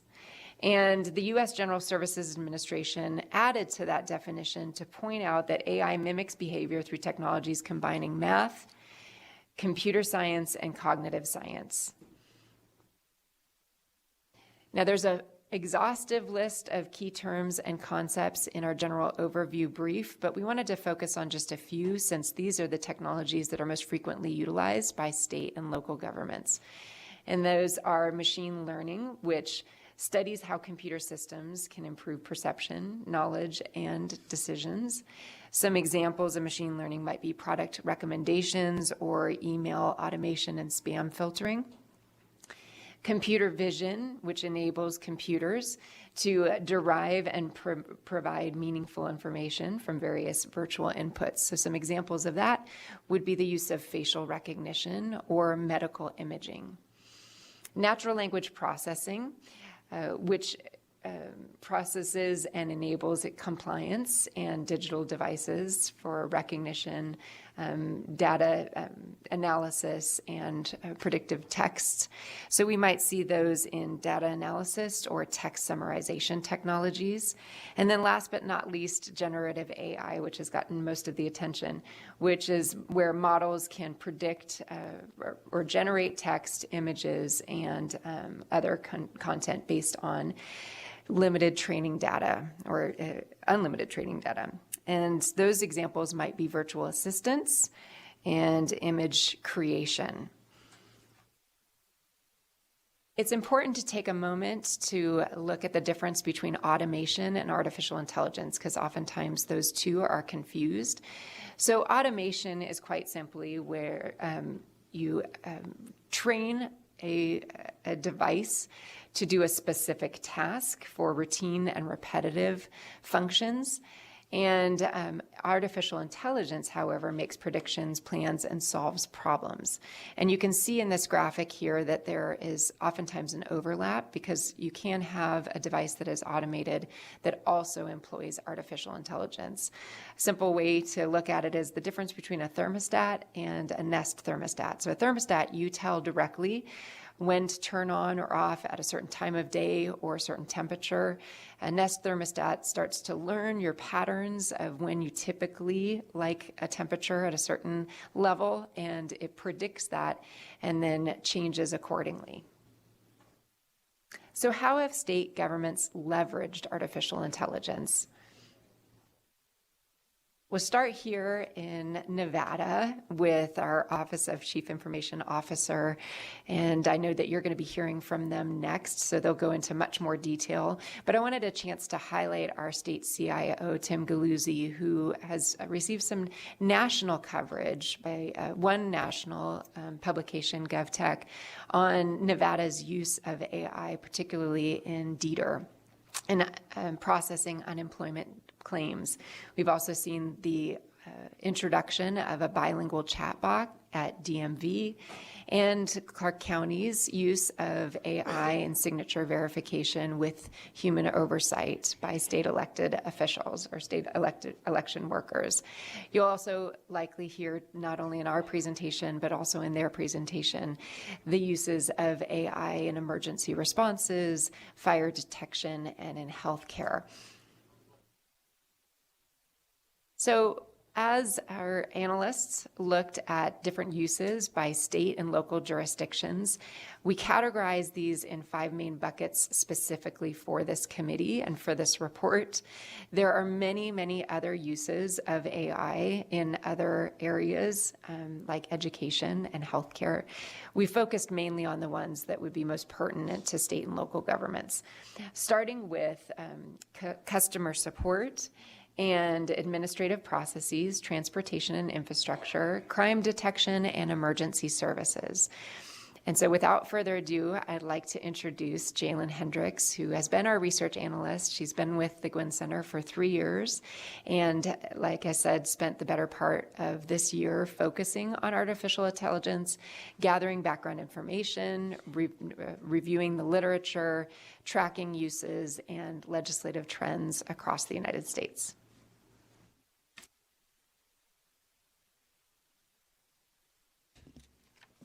Thank you and good morning. Jalen Hendricks for the record.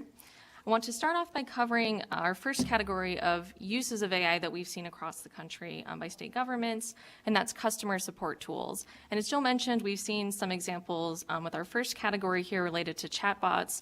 We've seen chatbots used both within Nevada as well as throughout other state agencies across the country. At the current moment, they're primarily used to provide information, such as people seeking access on how to file unemployment insurance claims or how to access education services. We additionally see chatbots that offer some supplemental features, such as language translation, again, both within chatbots within our own state, as well as within other states that we've seen. Additional applications of translation services include document translation, and we've seen that at the federal, state, and local governmental levels.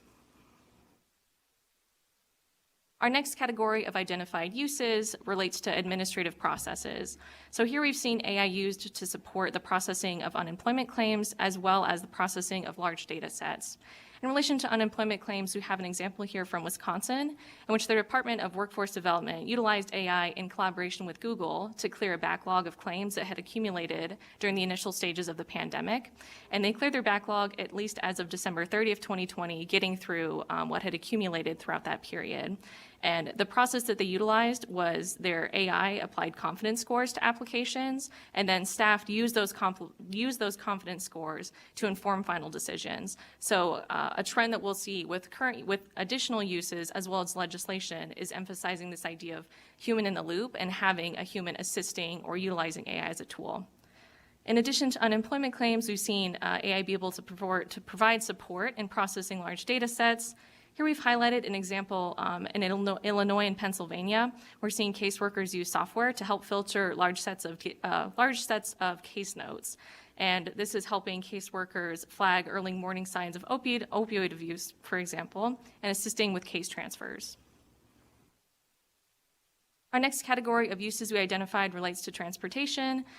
In terms of traffic monitoring, we've highlighted an example from Maryland in which they've implemented AI software-controlled traffic lights, and these utilize dynamic timing based on real-time road conditions, for instance, the number of vehicles on the road, traffic collisions, and they're able to control traffic lights based upon those real-time conditions as opposed to preset timers. In addition to traffic monitoring, we're also seeing AI provide support with infrastructure maintenance. Here we've highlighted in Vermont is using AI-powered modeling and predictive analytics to understand the longevity of road treatments as well as predict bridge deterioration. In addition to those applications, we're also seeing uses of AI related to crime detection. Here we've highlighted an example in which Michigan's Unemployment Insurance Agency utilized AI to help detect fraudulent claims. And this is an example. The AI used verification of claimants' wages and identity, and they experienced initial issues with the rollout of this AI, as it initially did not involve human oversight, and they had some issues in terms of data transferability as well as data analytics. So as you can see, there was false accusations of nearly 20,000 residents of fraud. So they had issues in relation to their initial rollout again, and that has been since attributed to different data issues as well as lack of human oversight. They've since incorporated human oversight and worked on that model to improve those issues. And as of last year, they've actually adopted a new model. So they're still utilizing AI in that service. They have made improvements to that. We're additionally seeing uses of AI for facial recognition. The FBI and police departments across the U.S. are utilizing facial recognition technology to help identify criminal suspects. And the way this technology works is by comparing photos and videos to images available in a public database. And we're seeing improvements in identification and accuracy of criminal suspects as well as speed, but there are some concerns related to some research that has come out related to accuracy bias and civil liberty concerns, specifically regarding the accuracy of that facial recognition technology of all demographics and populations. Our final category of identified uses relates to emergency services. With relation to assistance in 911 call centers, we've identified some states here who are utilizing AI to support their call centers. And most uses, in this case that we've identified, it relates to the usage of AI to filter and direct non-emergency calls to appropriate resources. So this is another example that we're seeing another trend in terms of balancing, emergency calls are still going to physical human staff, and AI is just being used to support these non-emergency calls. And we've seen some benefits there. We've heard of shortages within 911 call centers, and so it's helping to provide some support with those shortages and alleviate the burden on staff. We're also seeing applications of AI to support fire detection in multiple states, including Nevada, and in particular, the application of the Alert Wildfire AI-supported camera systems and their use for early detection and emergency response. And the Alert Wildfire AI system in particular was actually developed in a collaboration between the University of Nevada, Reno, UC San Diego, and the University of Oregon. And here I want to summarize, having covered those particular examples, I want to summarize some of the benefits and considerations we identified. Again, in our brief, we provide a little bit more detail on these topics, but I want to have this for reference. In terms of potential benefits, we're seeing reduced response times, for instance, in particular, related to 911 call centers, as an example, resource optimization, enhanced access, especially improved information access when we think of chatbots in particular that are equipped with translation services, improved efficiency, reduced human streamline processes. And in terms, we've highlighted some considerations related to potential risks and ways to mitigate those risks related to potential inaccuracies, liability, biases, specifically when we think of that facial recognition technology, potential job displacement, security and privacy concerns, and then highlighting the importance of having human oversight or a human in the loop. Moving on from the example of uses, we'd now like to address the question, how are state legislatures responding to artificial intelligence? And for this portion of our research, we analyzed bills and have categorized them based upon trends that we extracted from them. So here to cover briefly those trends, we have bills that require inventories or studies, create governance bodies, establish state guidelines, guidelines for school safety, criminal penalties, definitions, and requires disclosures by state agencies.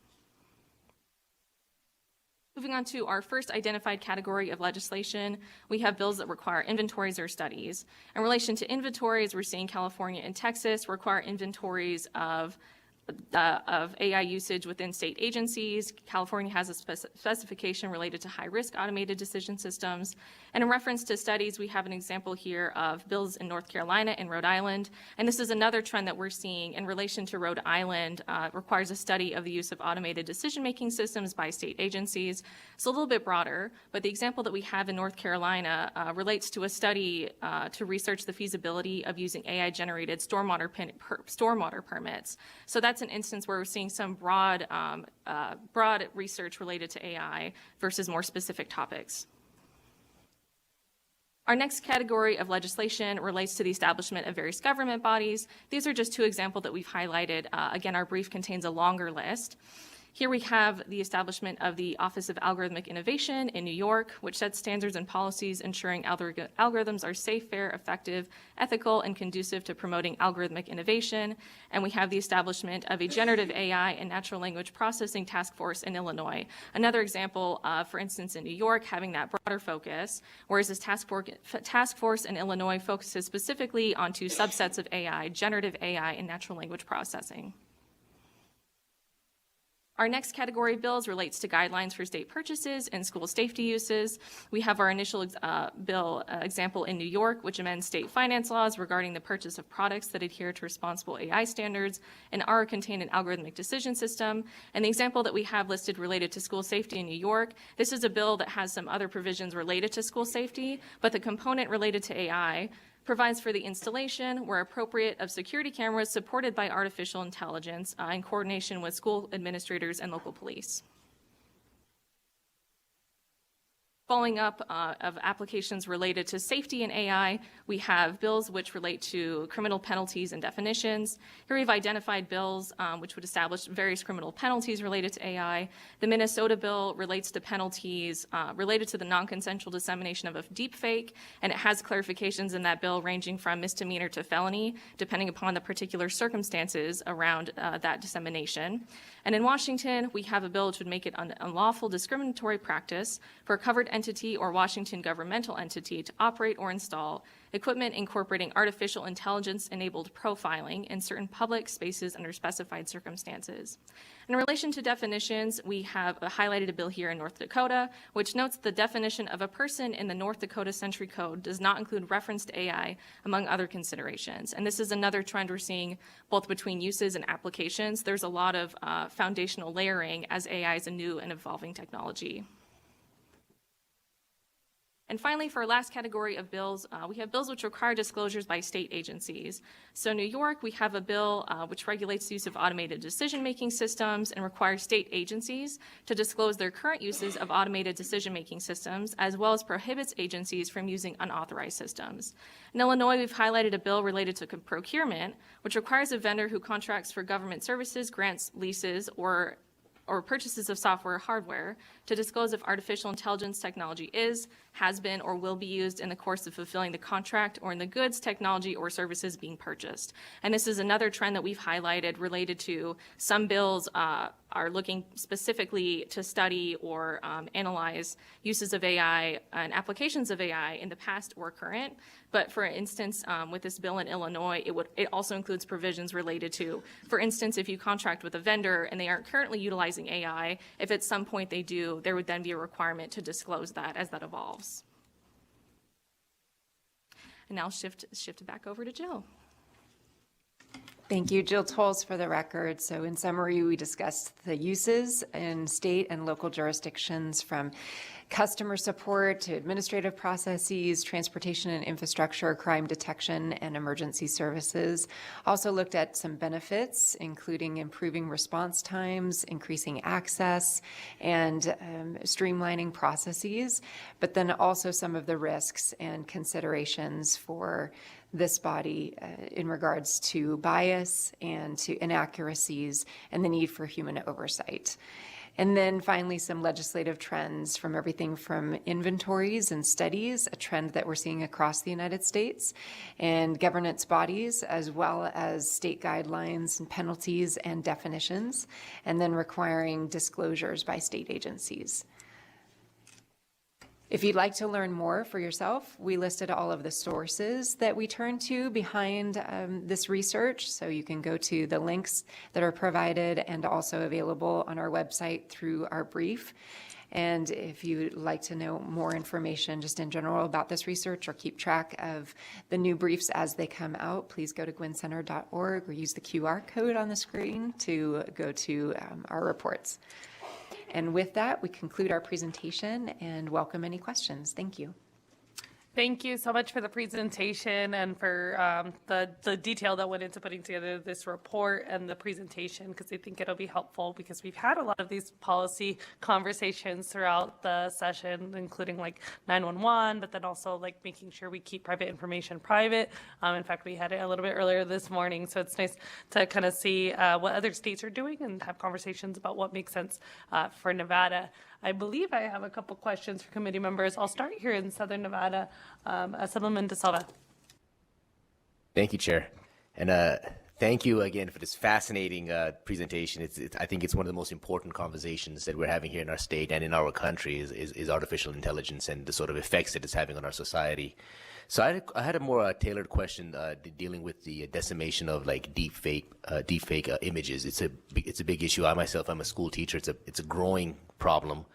So I know you're not here to give legal advice, but when it comes to actual policy formation, what do you think could be an approach to actually dealing with the issue? Would it be an extension of, say, like child pornography laws or revenge porn legislation that's already in place, or would we have to, you think, create an entirely new set of policy codes to address the issue?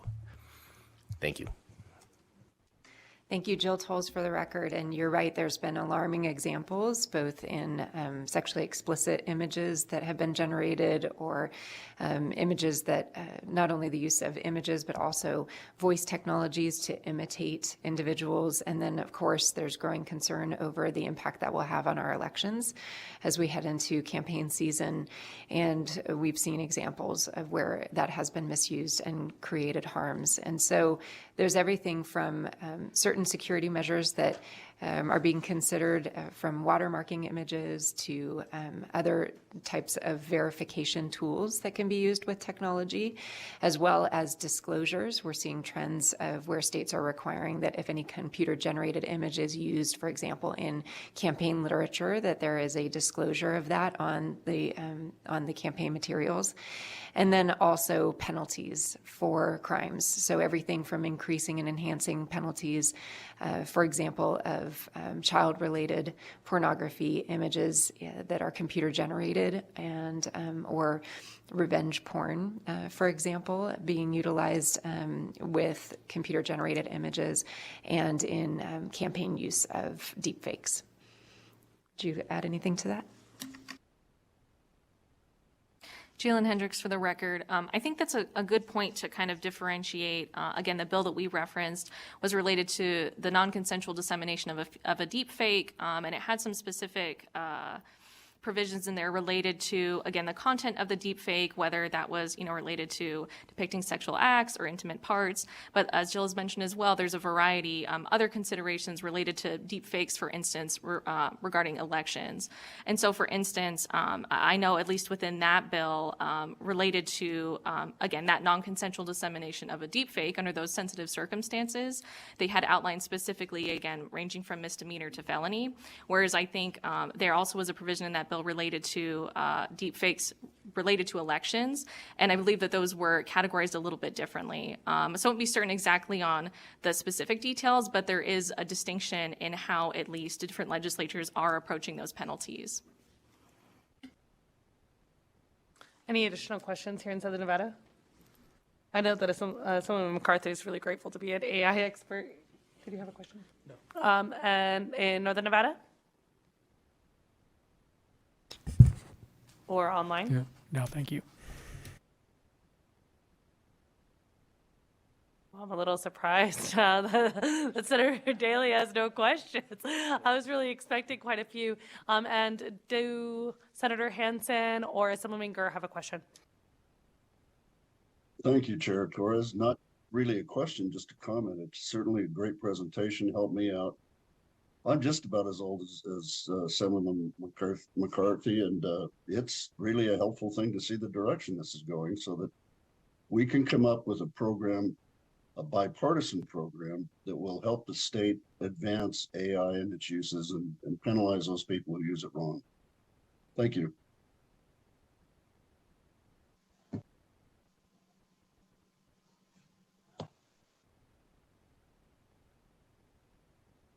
All right, it doesn't look like I have any additional questions from members, but I do have a couple questions. So my first question, and I'm not sure, it was such a... Assemblyman Gurr, you're still on. Your mic is still on. And I'm not sure if it was answered within this. Can you talk a little bit about the work that states have been doing to kind of have like coalitions and working tasks, and what Nevada has done to ensure that we're having conversations about AI, and maybe what more we could do? Jalen Hendricks for the record. We have established in a portion of our brief, again, related to the establishment of different governance bodies. So we are seeing a variety of task forces and different committees, again, relating to either broadly AI and considerations for states and state agencies, or considerations in particular that task force, I believe in Illinois, but related specifically to, again, generative AI, natural language processing. So we are seeing the establishment of that. And I believe, and it might be something Jill might be able to talk about a little bit more. I know there's some work being done at our state CIO's office related to the establishment of either committee or task force related to that. And I know as well, we've been in conversations with academic institutions throughout the state, and they're also establishing forces and groups related to looking into this issue. Thank you, Jill Tolles, for the record. And I am excited that you have the Office of the Chief Information Officer coming after us, because they can speak more to what they have accomplished with the State Technology Governance Committee, as well as the State Information Security Committee that they've established to look at these issues in Nevada. And some of the trends that we covered briefly in our presentation, but some additional ones that you can read about. California created an inventory of all high-risk automated decisions. And in Texas, they created an Artificial Intelligence Advisory Council to develop and employ procedures by state agencies, including appropriating funds to help them to conduct that inventory of the uses of AI. In North Carolina, they appropriated $100,000 in general funds to the North Carolina State University to conduct a study to evaluate the quality and accuracy of AI-generated stormwater permits. In Rhode Island, the Department of Administration and Division of Information Technology made recommendations for the use of AI automated decision-making. Now, that's an area of particular concern that we're seeing across the state, is whether or not there's human oversight or the amount of substance of the decisions that are being made by artificial intelligence on everything from hiring to housing to lending to criminal justice and legal interpretations. So a lot of interest in that area. You asked about specifically committees. In Pennsylvania, there's a Legislative Budget and Finance Committee relating to 911 emergency communication services. In Illinois, there is an development of the Department of Innovation and Technologies Act, specifically looking at generative AI and natural language processing and creating a task force there. Connecticut is looking at, under their Office of Policy and Management, creating an Artificial Intelligence Bill of Rights. And in New York, they're creating a state, or they've proposed creating a state office of algorithmic innovation to ensure that algorithms are used in a safe, fair, effective, and ethical manner. And just two more examples for you. In Massachusetts, there's an establishment, or the proposal to establish the Massachusetts Executive Office of Technology Services and State and Security. And Pennsylvania is taking a look at a study on impact and potential future impacts of AI in Pennsylvania. So those are all included in our brief that you can find online. Thank you. I appreciate that. And I have another question. You quickly mentioned job displacement, and so I'm wondering what we have seen states do to address the issue of job displacement as AI becomes more prevalent. Jalen Hendricks for the record. Job displacement is an extremely relevant topic within AI, and something that there's a bit of research out there related to predictions for job displacement, and specifically the approach of a lot of states and research institutions has been to try and identify industries and areas more likely to suffer from job displacement.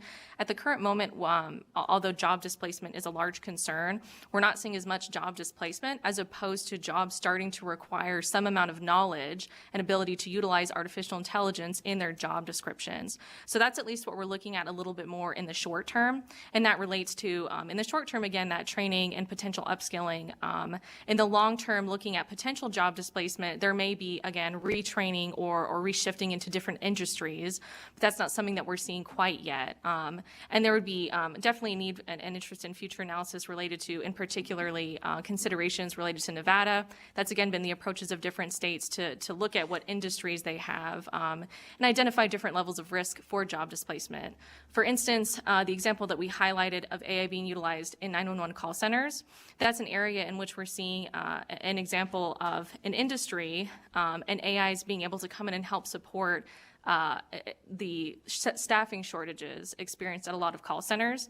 So that's, for instance, an industry where there's not currently at least a high risk of job displacement as they're experiencing shortages, and we're seeing AI being able to help alleviate some of those shortages and free up workers to be able to do other work. So it's very industry specific, and I think that that's something that's evolving, but certainly something that we're keeping our eye on. Thank you. Members, any additional questions? It doesn't appear that there are any. Thank you so much for making the trip to join us, and thank you so much for putting together this presentation. We really appreciate it. Thank you.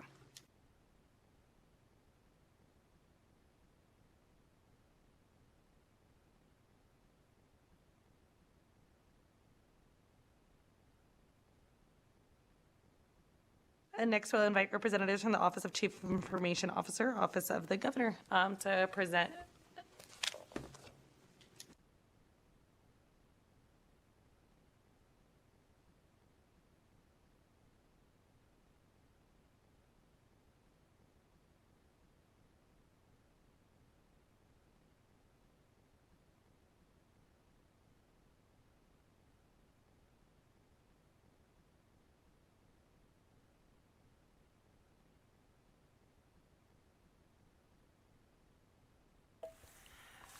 Good morning, Chair Torles, Vice Chair, and members of the committee.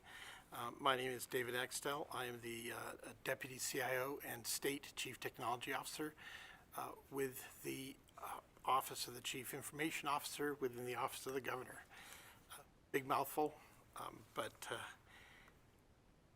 we definitely are happy and to come here and have the opportunity to present what the Office of the Chief Information Officer has been working on, and share some of the other accomplishments and efforts that have been going on in the state government.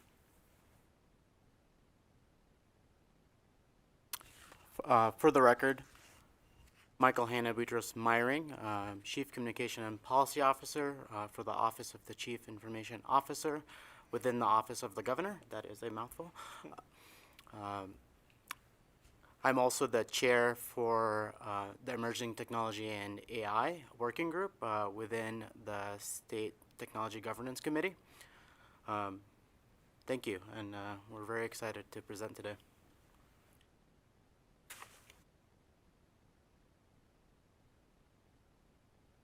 Our efforts with AI are focused on modernization of state operations to improve efficiency and accuracy and service delivery. We're currently implementing AI in various capacities across multiple state agencies to streamline processes and enhance decision-making capabilities. Additionally, we emphasize creating a regulatory framework to ensure AI is used responsibly. This includes establishing guidelines and policies that can protect citizen data, promote transparency, and ensure ethical AI practices. AI technologies are helping us automate repetitive tasks, as have mentioned previously, reducing manual effort and freeing up staff to focus on more strategic initiatives. For example, AI-driven chatbots handle common inquiries, allowing human agents to tackle more complex issues.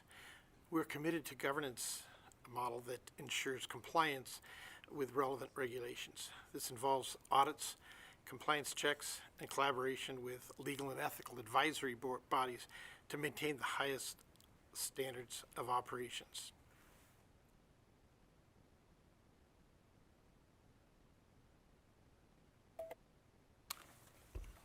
For the record, Michael Hanna, Boutros Myring, Chief Communication Policy Officer. So the regulatory framework in October 2023, we did share a link there with some general guidelines to ensure AI technology is being implemented methodically and responsibly. These guidelines cover areas such as data privacy, security, ethical use, and transparency. We also work closely with experts in the legal and ethical fields and to review and update AI policies and regulation and guidance. And this is in line with how fast AI is advancing and evolving. So what we know today may not be necessarily the same thing that we know tomorrow, just because of how fast and rapid it's exponentially evolving. And a little throw to the Gwen Center.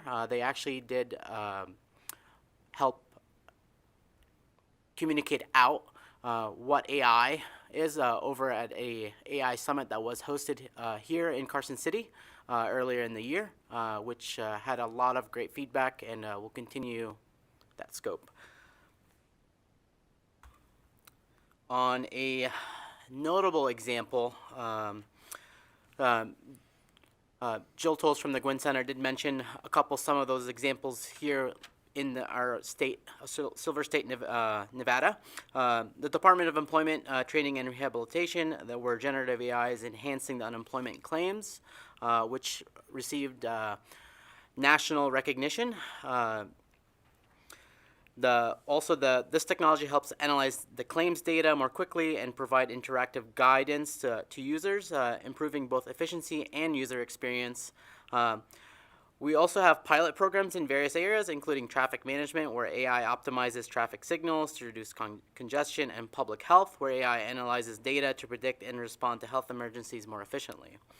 Obviously, incorporating AI into government operations offers numerous benefits, but it is essential to underscore the critical role of human oversight.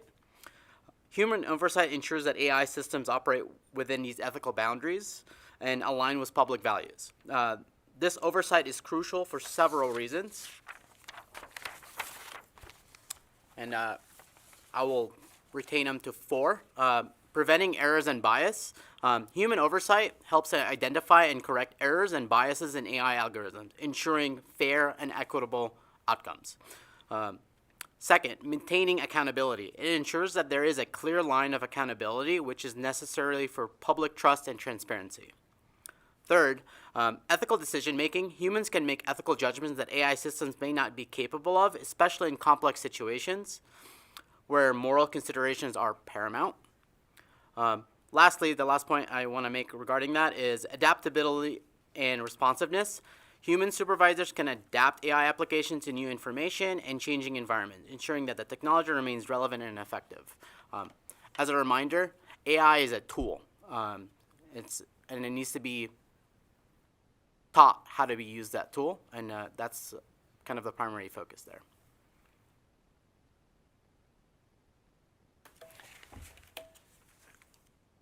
going over some of the benefits and risks, AI automation allows us to handle more tasks with greater speed and accuracy, leading to better service delivery. Employees benefit from reduced repetitive work, allowing them to engage in more meaningful and fulfilling activities. However, the integration of AI does bring challenges, particularly around data privacy and security.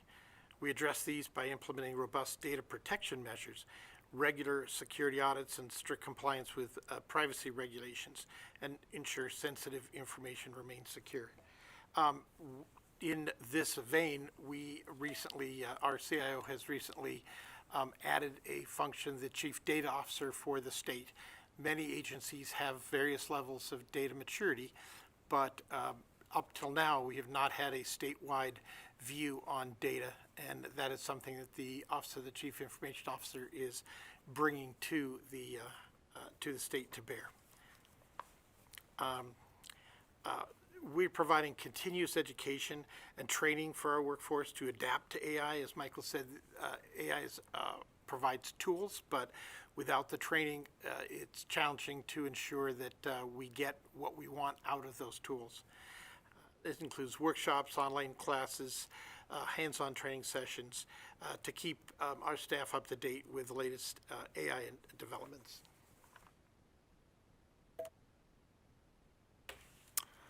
So this is going to be a team effort.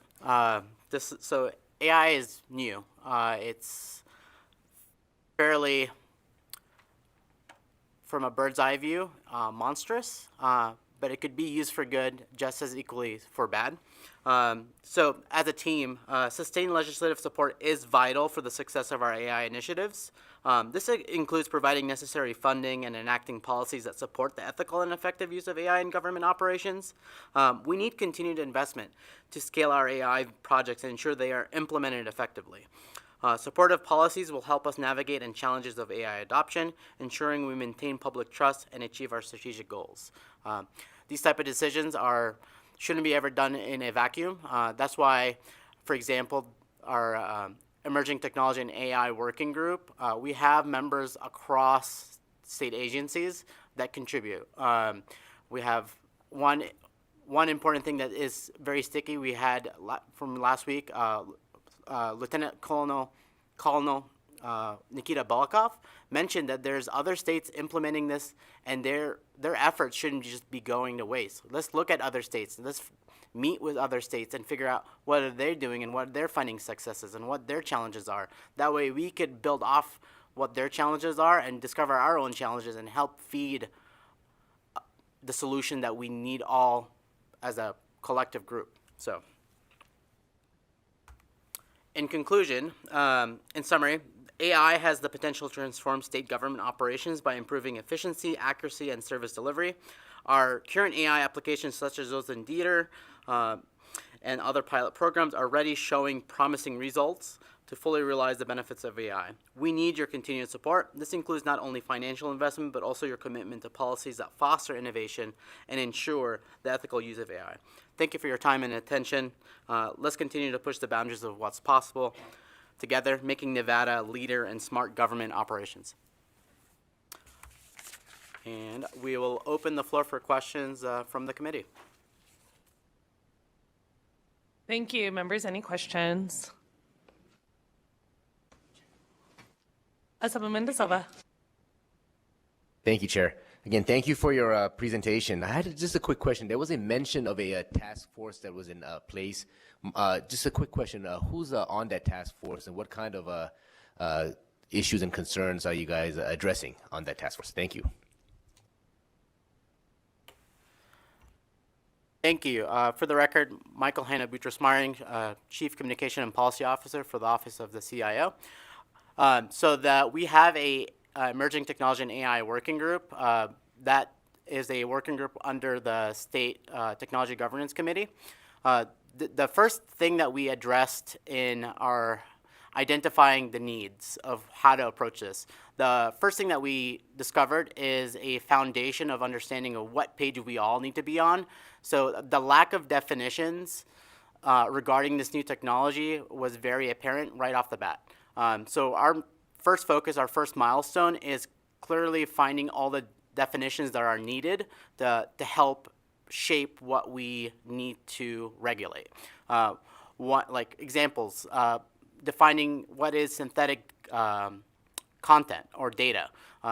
What is the classification of some of the data that's going to be used?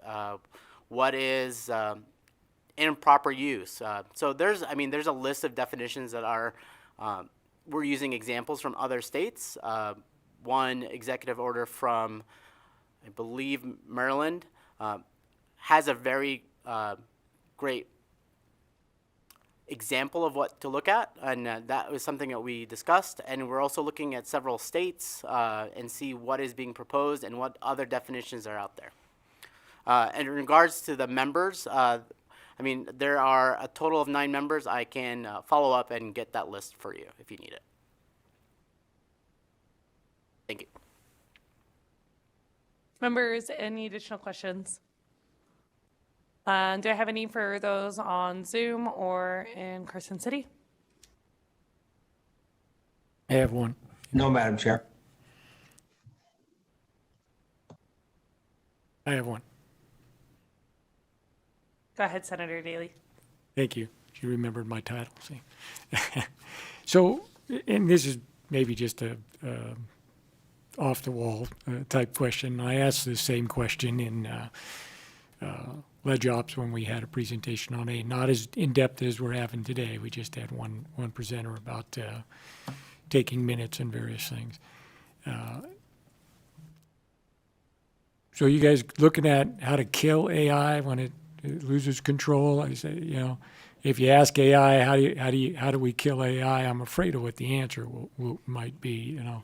Because there has to be a way, and I'm reminded, a lot of people know this about me, of a movie quote from the first Jurassic Park movie, when they said, hey, you're so busy figuring out, can we do this?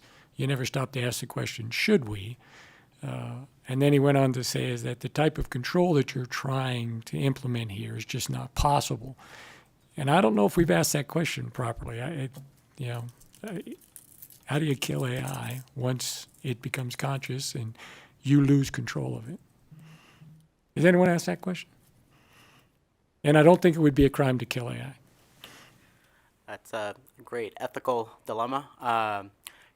Surely something outside of my expertise. We don't have a magic USB drive that we could plug in somewhere for that. But I do say this, there are cats out of the bag. And it's kind of a question that even people within OpenAI are questioning. Did we let something that we were not supposed to?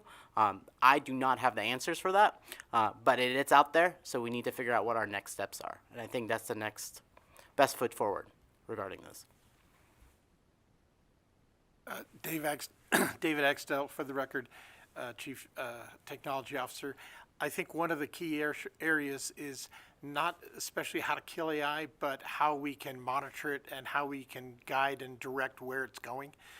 And that involves liberal amounts of humans involved in the decision.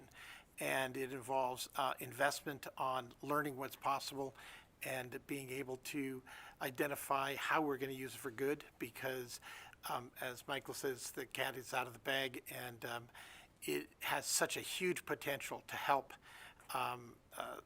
not just state government, but constituents and just society in general.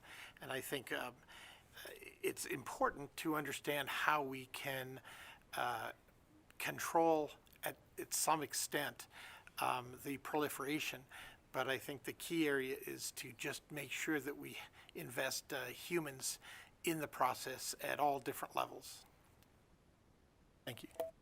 And I agree on both the first statement that the cat's out of the bag, and what do we do from here, and then having that oversight. And I know I made this quote at the Ledge Ops meeting as well, and go back to the movie 1968, A Space Odyssey. In the computer, Hal tells Dave, says, I'm putting myself on the fullest possible use, which is all I think that any conscious entity can ever hope to do. Another quote, they go on to say that they're foolproof and infallible as well. Like I say, the type of control at some point, I don't know who will be guiding who. But we'll push forward, I guess. You know, as we're having this conversation about AI, you know, so when MacArthur's phone goes off, and I'm pretty sure it's AI taking over, just making it go off. He thought he muted it already. He apologizes for the inconvenience. You know, as we're talking about AI, one of the questions that I had on the presentation on slide 7, you talked about the commitment to workforce training and reskilling. I'm wondering if you could give a little bit more detail about what training looks like, and then where we have seen the need for reskilling and what that's looked like.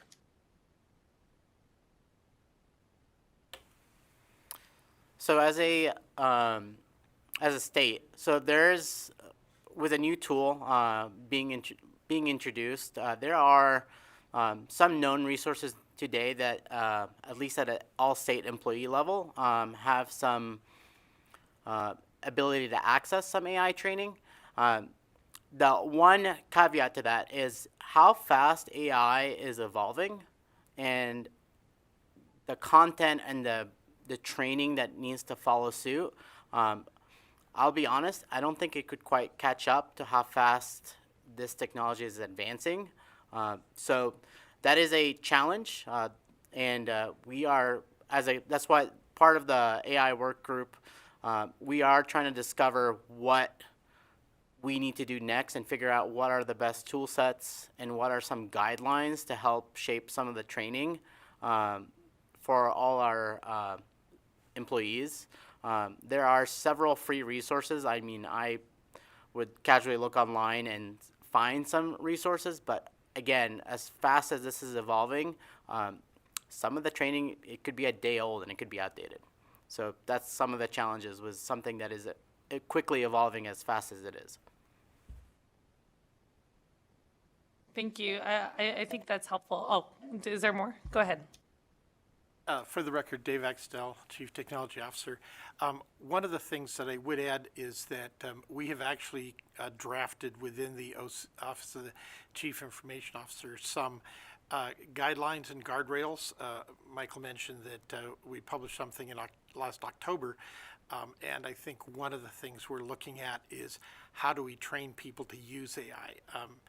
To Senator Daly's point, we are not at a position right now where AI is going to take over the world and make choices for us. And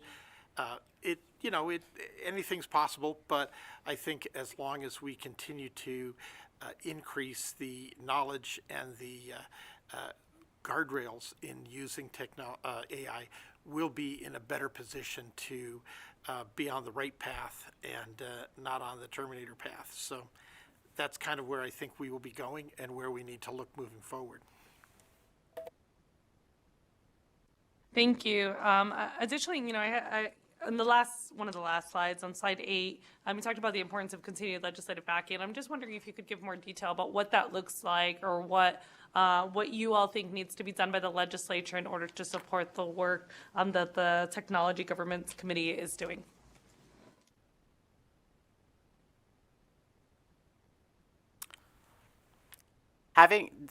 This is the type of work, like this is in action what's happening right now, like being invited to this legislative body. That's an example of how this support can look like. Having these facilitated conversation where we're all coming to the table together, that's how we all envision collaborative work to look like. So I invite this continued collaboration to continue, and I'd love some of the members here today to come join us in some of our meetings and have this collaborative effort really together. It's a team sport. I think we all want to figure this out together. Thank you. And if you could get that information for those meetings to our staff, we can make sure that we share that with our committee members as well. And perhaps some of us, I know Assemblyman MacArthur was very excited to have this conversation about AI. He didn't actually know that his phone was AI until just now. And so he plans on continuing to learn more about it. So perhaps we could go together and attend one of these meetings. He says he's sure that would be a good idea. So it looks like you'll see us there soon. Thank you so much for the presentation. And I'm sure, much like the Terminator, you all will be back soon.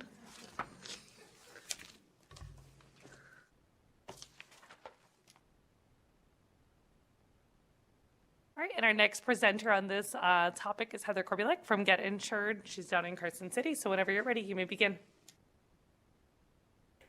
Thank you, Madam Chair. Let me just pull up this presentation. And while she pulls up the presentation, I'll let members of the public know that likely we will be breaking around 12:30, 12:45 for lunch, and then returning for the last couple items on the agenda. So just so you know, if you're here for one of the last couple items, it might be a moment while we get through everything else. Thank you. All right, thank you, Chair and members of the committee. For the record, my name is Heather Korbulek, and I am the Vice President of Policy and Communications with a company called Vimo. We do quite a bit of work in the state of Nevada. Vimo is the parent company of two other subsidiaries named Get Insured and Change and Innovation Agency. Get Insured runs and operates the state-based exchange technology for 8 different states, including Nevada. And then Change and Innovation Agency is a consulting arm of our firm, and they have done work and do work in all of the light blue slide or states that you can see on the slide. So many of our states, more than half of the country. And they are consultants that are committed to improving agency operations in health and human service specifically. Together, our two companies put together solutions that are really tailored to human service organizations. And so today I wanted to share a little bit of information about the work that we're actively doing in the state with our AI tools and some things that we're currently building. Right now, we're working with the Nevada HealthLink, or the state of Nevada's health insurance exchange, and we've deployed 3 different things that are active right now. Number 1 is our virtual agent. This is effectively a call center representative who's actually an AI robot. And I'll tell you a little bit more about that in a minute. We're also working on robotic process automation. That's not a new technology, but AI has really sort of amplified its uses. And agent assist chatbot.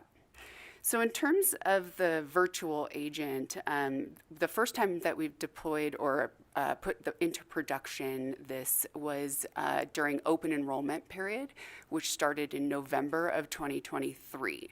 So Nevada HealthLink was the first state organization in the country to get CMS approval to use an AI interactive virtual agent in their call center. We use a natural language model for this, and it is a closed model. So there are open large language models, and then there are closed language models. So we built these tools specific and closed off from public information and public access in order to leverage the 8+ years that we've been doing this work.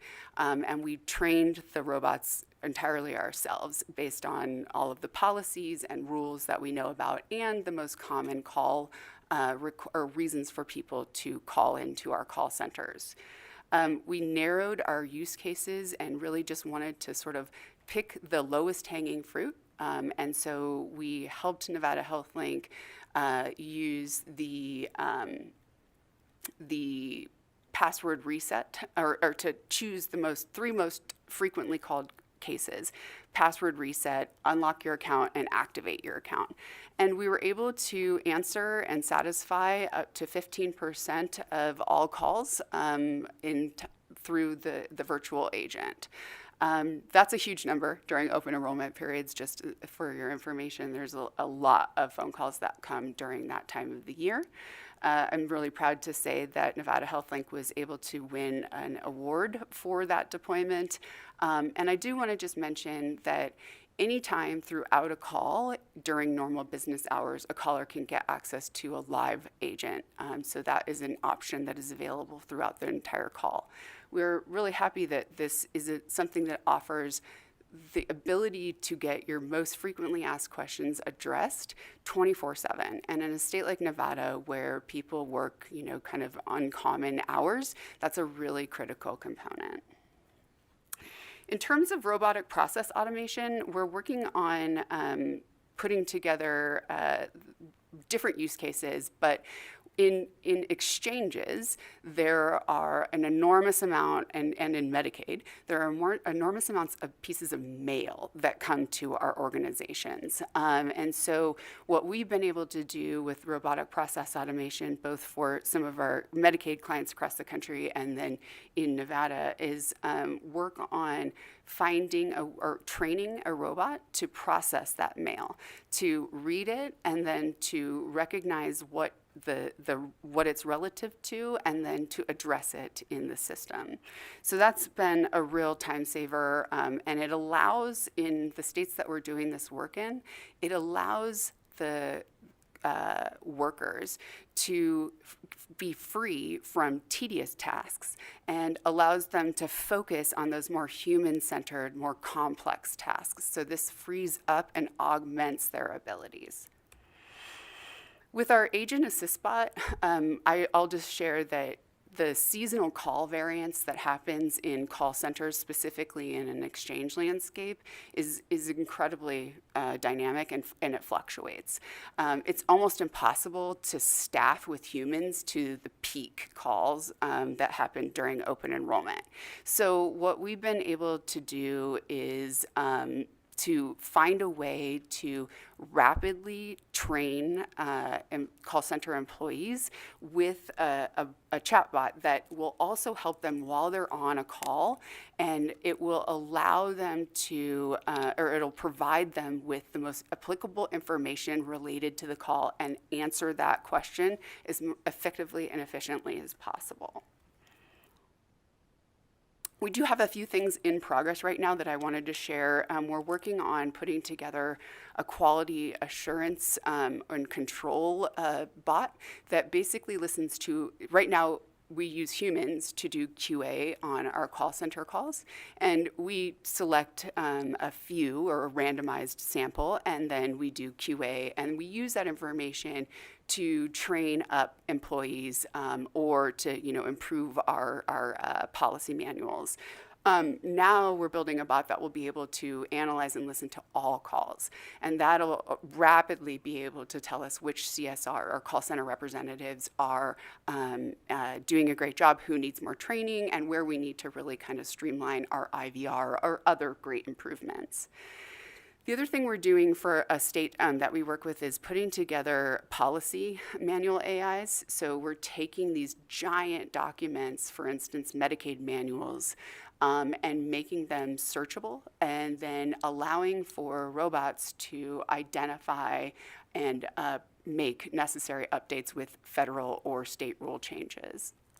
And then finally, we're working on a worker assistant, and so this is an interface that allows for complex questions to be answered quickly for caseworkers or customer service representatives, and then allows them to get rapid access to supervisors. I did want to just share a little bit of thinking from our angle as a vendor in this state on what we think about how AI can impact the workforce. Our operations, as I said earlier, allow us to automate routine tasks, and that means that you can retool and retrain and resource your existing workforce to make sure that there is the most important human interaction is happening in a timely way with humans. We're also able to offer that 24/7 around-the-clock accessibility and really help states to optimize and maximize their budgets by allowing them to provide efficient, effective service to our customers who need it, to the humans on the other end who are waiting for those services, sometimes in excess of 45 days. So we think that there's a really great opportunity, as the Office of the CIO said, to kind of upskill and allow for states to use employees in different and more effective ways and to augment their existing skills. I'll just add that we built our AI deployments with a focus on fairness in interactions, and that is a really important component to federal regulators who we are required to get compliance and authorization from. Because we've built our bots on the process-based protocols rather than allowing them to sort of think. We're basically telling them that A leads to B leads to C. This is the process and this is how you follow it. It does help to ensure that there is an unbiased response from the bots. I also want to say our robots are culturally and linguistically diverse. They can say Nevada correctly, and they also kind of recognize the different dialects and can speak multiple languages.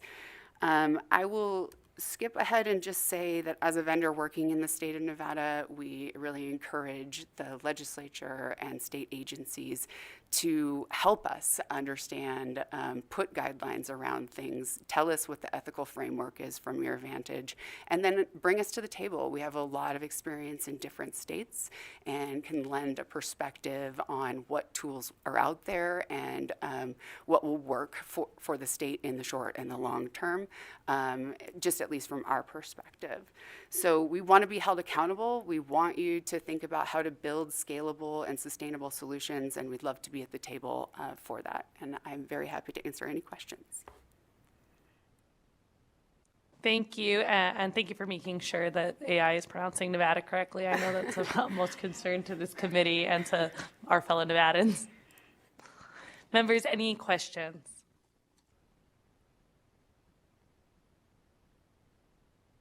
I'll go first if there's any questions in Northern Nevada or on Zoom. Doesn't appear there are members here in Southern Nevada. Are there any additional questions? I do not think there's any additional questions, so thank you so much for the presentation and for showing us how AI works here in Nevada. Great, thank you. thanks. All right, members, we will go to the next item on the agenda, which is a presentation from Mayor Bagwell and a couple others on the Nevada Commission for the reconstruction of the Virginia and Truckee Railway. So when you're ready in Carson City, you all may begin. And just so members of the public know, I think we're likely going to be breaking after the cybersecurity presentation. So there's still quite a bit of time. So just if there's anybody here for those later agenda items, we are going to have likely a lunch, a half an hour lunch, and then we'll resume the meeting. Thank you. Continue on. Good morning, Chair Torres, Vice Chair Flores, and members of the committee. My name is Cameron Gresh. I'm the Government Affairs Liaison and Public Information Officer for Carson City. Today I'm joined by Story County Commission Vice Chairman Clay Mitchell and Mayor of Carson City, Lori Bagwell. We're here to you today to provide a brief overview of the Commission for the Reconstruction of the Virginia and Truckee Railway, Carson City and Story County's contributions to the development and restoration of this historic railroad, the challenges our communities face in achieving the Commission's objective, and possible solutions thereto. So just to start, the V&T Railroad is one of the most famous and oldest short line American railroads in the country. The line initially was created to serve mining communities like Carson City and Reno in the early days of our state when transporting ore over mountains was incredibly difficult. After 100 years of operation, the railroad ceased functioning in its official commercial capacity. The Virginia City branch shut down in 1939, followed by the Carson to Reno service in 1950. In the early 1990s, railroad enthusiasts, along with Story County, Carson City, and state officials, began studying the possibility of reconstructing the historic rail line between Virginia City and Carson City as a tourism driver and kind of regional attraction. Financial study was commissioned, and it looked like the initial investment was going to require at least $25 million. In the 1990s, particularly 1993, Assembly Bill 696 established the commission. The commission was initially composed of 5 members, which included the governments of Carson City, Lyon County, and Story County. In 2001, the name of the commission and its membership were expanded to assist the V&T Railway in becoming, as I mentioned earlier, a more regional attraction. Representatives appointed by Douglas County, the state legislature, and the governor's office were added to the commission. In 2017, SB 57 revised the composition of the commission. It was further altered by eliminating the additional commission members added in 2001 and adding tourism representation through Carson City Culture and Tourism Authority and the Virginia City Tourism Commission to try to add some of that much more tourism-focused expertise. SB 57 also allowed Carson City and Story County to appoint commissioners from among their own boards and commissions to the V&T Commission. And let me just go ahead.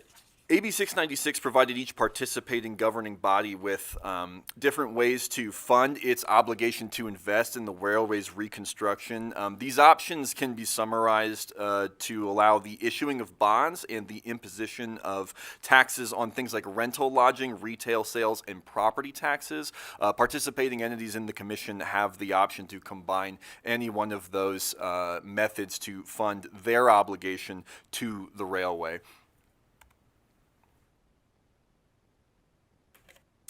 I think it's still good morning, everyone. I'm Lori Bagwell, Mayor of Carson City. So what did Carson City and Story County do to help get this off the ground? What was the financing methods utilized and how did we accomplish it?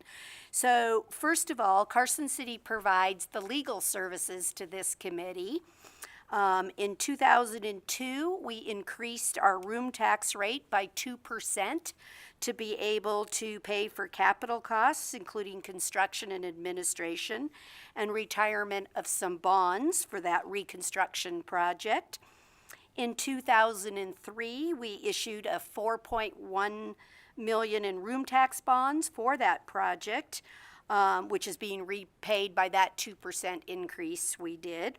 In 2005, Carson City issued a $15 million bond for the reconstruction of the railroad, which we're using a 1/8 cent sales tax to do that repayment. So the initial $25 million that was estimated, Carson City's residents and tourists provided about $20 million of that cost, and another $9.3 million in interest and costs for issuing bonds. So I think that was maybe not in the initial estimate part of the equation, but there's no free money. So just like to mention that. Good morning, Chair and Commission. Clay Mitchell. I'm a Story County Commissioner, but I'm also the Vice Chair of the V&T Railway Commission. That's one of my assignments. And despite any claims to the contrary, I'm not a deep fake. As you can see, I have normal hands. So on the Story County side... Correction, we actually can't see that here in Southern Nevada, so we'll have to verify this later. Okay. Thank you kindly, Chair. On the Story County side, our contributions include, as allowed by statute, we provide financial services to the commission. So that includes bookkeeping, accounting, and budget preparation and filing. On the funding side, Story County levied a 1/4 cent sales tax in 1995 for the restoration, construction, and operating costs. Now, that was set to expire around 2009, 2010, and so in a discussion between the Commission and Story County, an agreement was made to float a ballot question to extend that 1/4 cent sales tax for 30 years. And in exchange for Story County doing that, the Commission agreed to allow Story County to potentially use some of those funds for other rail-related projects within Story County that were not necessarily specific to the railway's work. So in late 2010, that ballot measure passed. We're about halfway through that 30-year term at this point. In 2020, there was an acknowledgement that there was a need for some better stability in the funding sources, and so an agreement was made between the Commission and Story County that every year $250,000 from that quarter-cent sales tax would go to underwrite ongoing operations, and then if that wasn't sufficient, that there could be a request for more funding from there. Now, certainly the local jurisdictions shoulder most of the financial burden, but there have been contributions by both the state and the federal government. I'll just point out a couple of those. Several federal grants or funding sources came through in 2005, including a pass-through grant that came through the state, as well as $800,000 from EDA. And the state then, the legislature contributed $500,000 in additional funds to help, as well as contributing a railroad bridge that was formerly used in southern Nevada, which currently serves for the railway to cross US Highway 50. And then in 2006, the commission also received just over $600,000 in funding from the Nevada Commission on Tourism. So to just summarize the operations, milestones, and accomplishments, in 2009, the tracks were completed between Gold Hill down to Carson City, terminating at the Eastgate Depot. The tracks actually continue on to Virginia City, but from there on are owned by a private entity, the Virginia and Truckee Railroad, not to be confused with the Virginia and Truckee Railway. The commission acquired and owns a 1914 Baldwin steam locomotive that was purchased in 2006, as well as the Eastgate Depot. However, the commission has no facilities in which to store this vehicle or to conduct maintenance and repairs. And if you think it's expensive to own a car, try owning a steam locomotive. The commission contracts operations as well as the use of a diesel engine and passenger cars with the Virginia and Truckee Railroad, which operates out of Virginia City. The train has operated for 12 seasons, excluding the 2020 season, and we had a partial season in 2021. The commission operates trains from May through October, and then special excursions here and there. Typically, primarily a long line train from Carson City to Virginia City, and then returning later in the same day is the main operation during the regular season. Now, since 2011, the commission also annually hosts the Polar Express train event, which consistently rates among the top hosted Polar Express events in the country, and it sells out. That is a profitable segment for sure. I will also mention just in passing that has in the past been a popular rail bike offering, and we're looking at ways to reintroduce that. But there certainly are some concerns, and I'm going to pass it back over to Mayor Bagwell to discuss those. Mayor Bagwell for the record. So what are some of the concerns and the reasons that we're here today?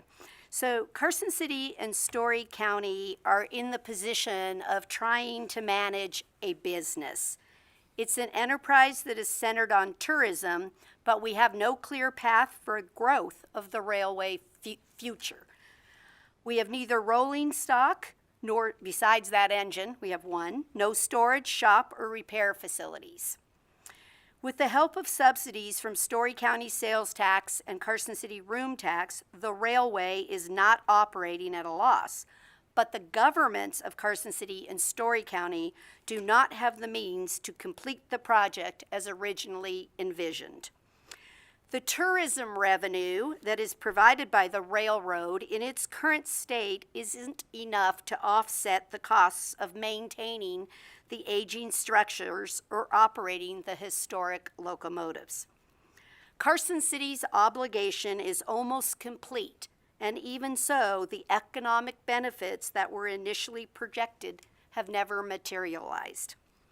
While Carson City treasures this resource, the city is concerned that the political will of both our public and our board is not there to take it to the otherwise achievable next step. Carson City does not have the resources to continue funding. The city has been repaying the bonds issued for the project for over 20 years.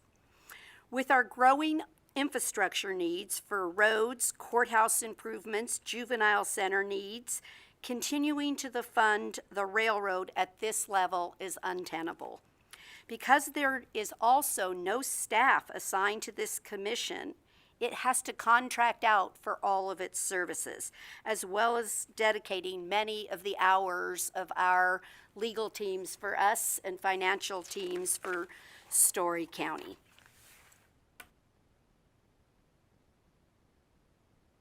There we go. So, because pointing out problems without proposing a solution is called whining, we wanted to kind of give the committee an overview of some things that we see as potential solutions to this problem that our communities are experiencing. Option one, which is obviously the most severe and an option of last resort for us, would simply be to dissolve the commission and sell all assets. As you've just heard from the mayor and Vice Chairman Mitchell, the railroad itself is not a complete pit. It is a historical resource and treasure for Nevada that we don't think we need to deprive our state of having. However, that is technically option one, and it is there to be considered, even as a last resort.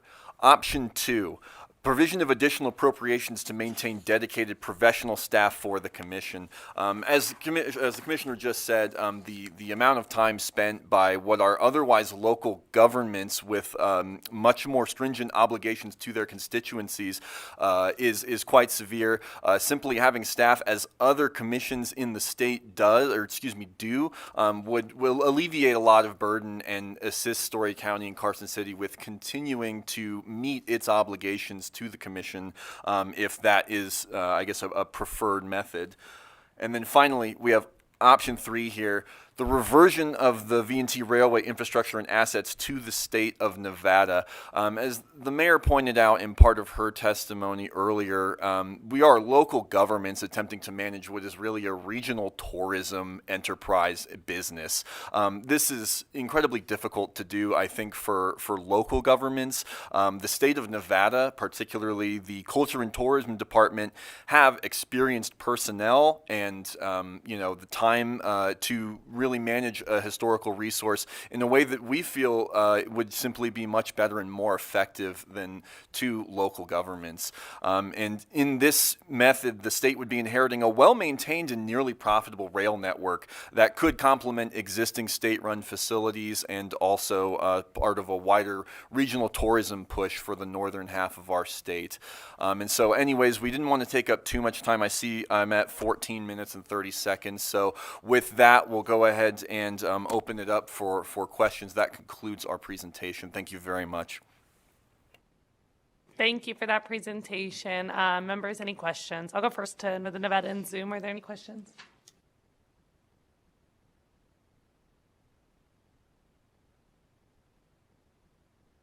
It doesn't appear that there's any questions. Anybody here in Southern Nevada? I did have a question because I know that the Carson City Railroad Museum has like a lot of interest in like the local community. I think one of the times that I was in Carson City, my landlord during the session was involved with like the Friends of the Nevada State Railroad Museum. So I'm just wondering what the public's perception is of possibly transitioning this away from being a Carson City and more regional railroad site. I'll take a stab at that. Lori Bagwell. I think that one of the issues that you just brought up is quite clear. The public is, I'm not sure they understand that one is a state agency run railway and the other one is run by Story County and Carson City and a commission. I don't think there would be any issue. One is in the middle of town and one is out, probably not in one of the most favorable areas of our community, because you hate to say it's near a landfill. But I think there could be a huge synergy if they were seamless. They were all run by the same agency, directing people to both activities. And I think potentially that's a lost resource that we don't do, that referring to one another, but they do great hosting of events at your state run, and they have a ton of volunteers.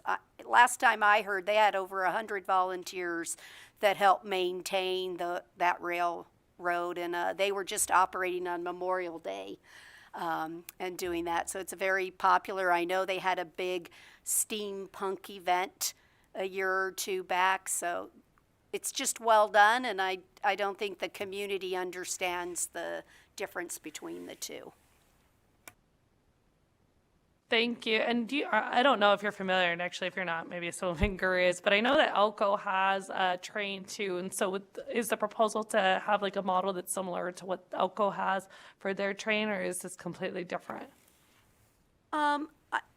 Lori Bagwell. So And I think you mean apparently it's Ely. Ely. I apologize. That's It's okay. I Ely. knew that. So I think that there's an option for the state to capitalize again on that, and are railroads a tourist attraction, and is that something we want to become famous for?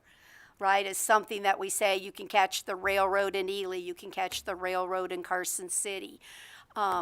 I know that the state is working on regional tourism and trying to recognize that we're not each an individual tourist, but what can we do that attracts across all the governmental entities, right? Because we all need help. Carson City wants help.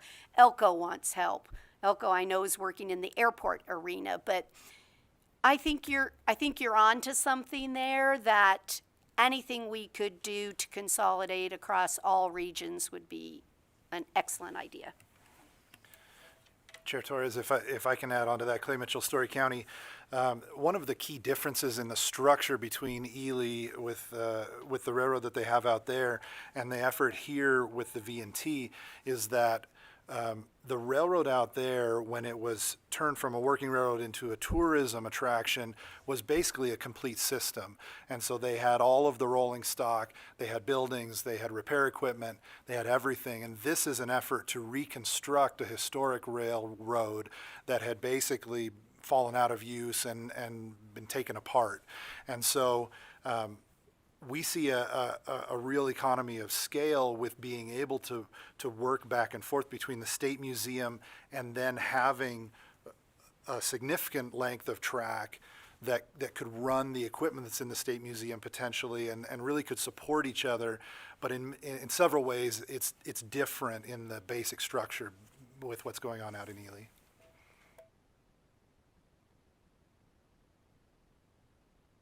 I think I do have a question now. Senator Daly, go ahead. Thank you, Madam Chair. Just real quick and refresh my memory, because it's been a while since I wrote on it, starting at Virginia City down into Carson. Doesn't it go into the Railroad Museum now, or it doesn't go all the way down to there? Clay Mitchell from Story County. At the current time, the tracks continue past the Eastgate Depot, which is the Carson end of the line. They continue about 2 miles down into the River Canyon, and then just dead end at that point. As a railway commission, we've looked at how do we expand. Where's the future? Where does it go from here? And I think it's probably overly optimistic that it could connect all the way down to the Railway Museum. You'd have to cross an interstate freeway. The right-of-way is not intact anymore. The State Museum, if I understand correctly, has a small circular track where you can ride on site, but it doesn't really go anywhere, so to speak. And so we're talking about 12, 14 miles of track up through the country, several tunnels that have been reconstructed, and significantly more ground to cover if that was something that was in the mix. Now, some people have said it's pretty hard to move steam locomotives around, but in reality, the owner of the private V&T railroad often moves his equipment for film shoots and other things, loads them onto trucks and takes them around the country. And so I think there is a conceivable way to maybe for a season take a piece of equipment from the State Railroad Museum, bring it over onto the tracks and run it and let people actually ride it on the rails more than just the short facility that they have available there. So the termination there doesn't go all the way in, and I know you'd have to cross the freeway in order to get over there, and that would be a major endeavor. Because you go over 50 at one point. I remember when they had to reconstruct and build that bridge several years ago.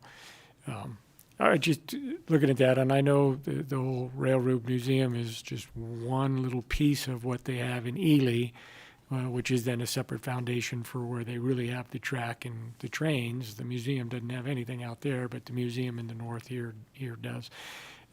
Interesting ideas. I'd hate to see it go back into disrepair and lose that piece of the history, and probably no chance of getting it to go all the way back up to Truckee, but that might enhance your appeal to people to ride, but that's maybe for a future date. Thank you. Thank you. I don't believe there are any additional questions. Are there any additional questions, especially for the members on Zoom?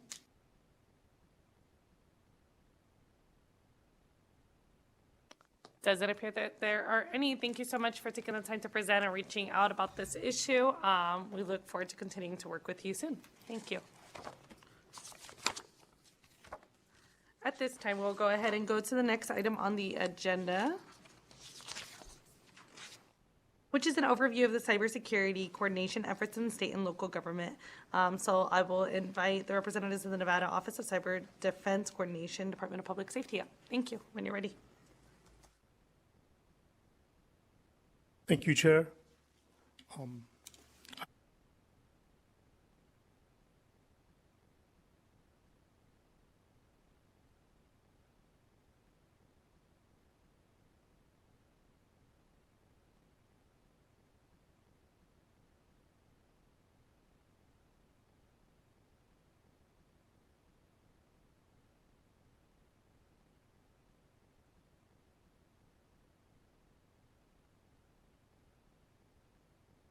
Is that visible or? Oh.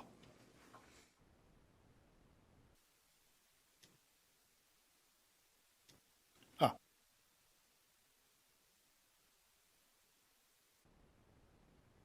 Oh, thank you. My name is Akin Patel.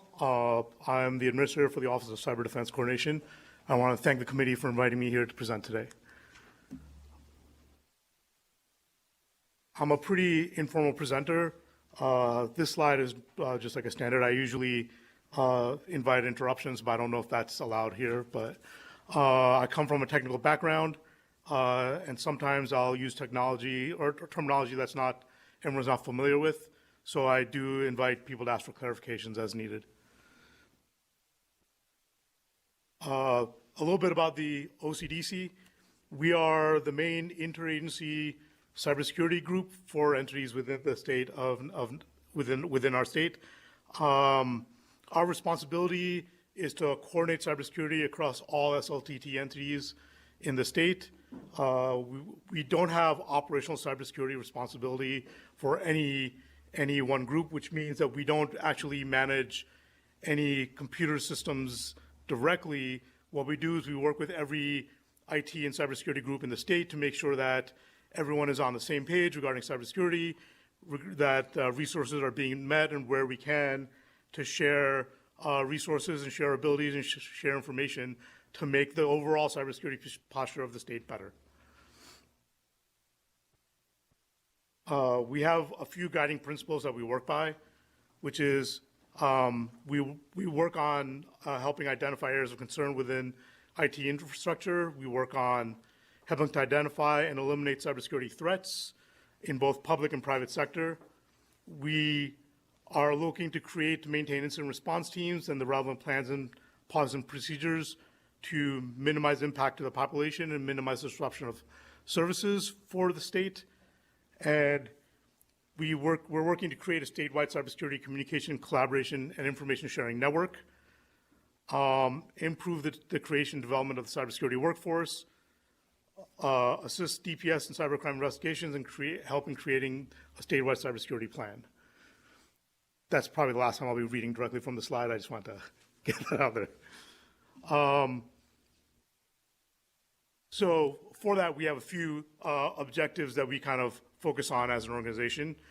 Our big one is that we're building programs across the state to help agencies build cybersecurity programs.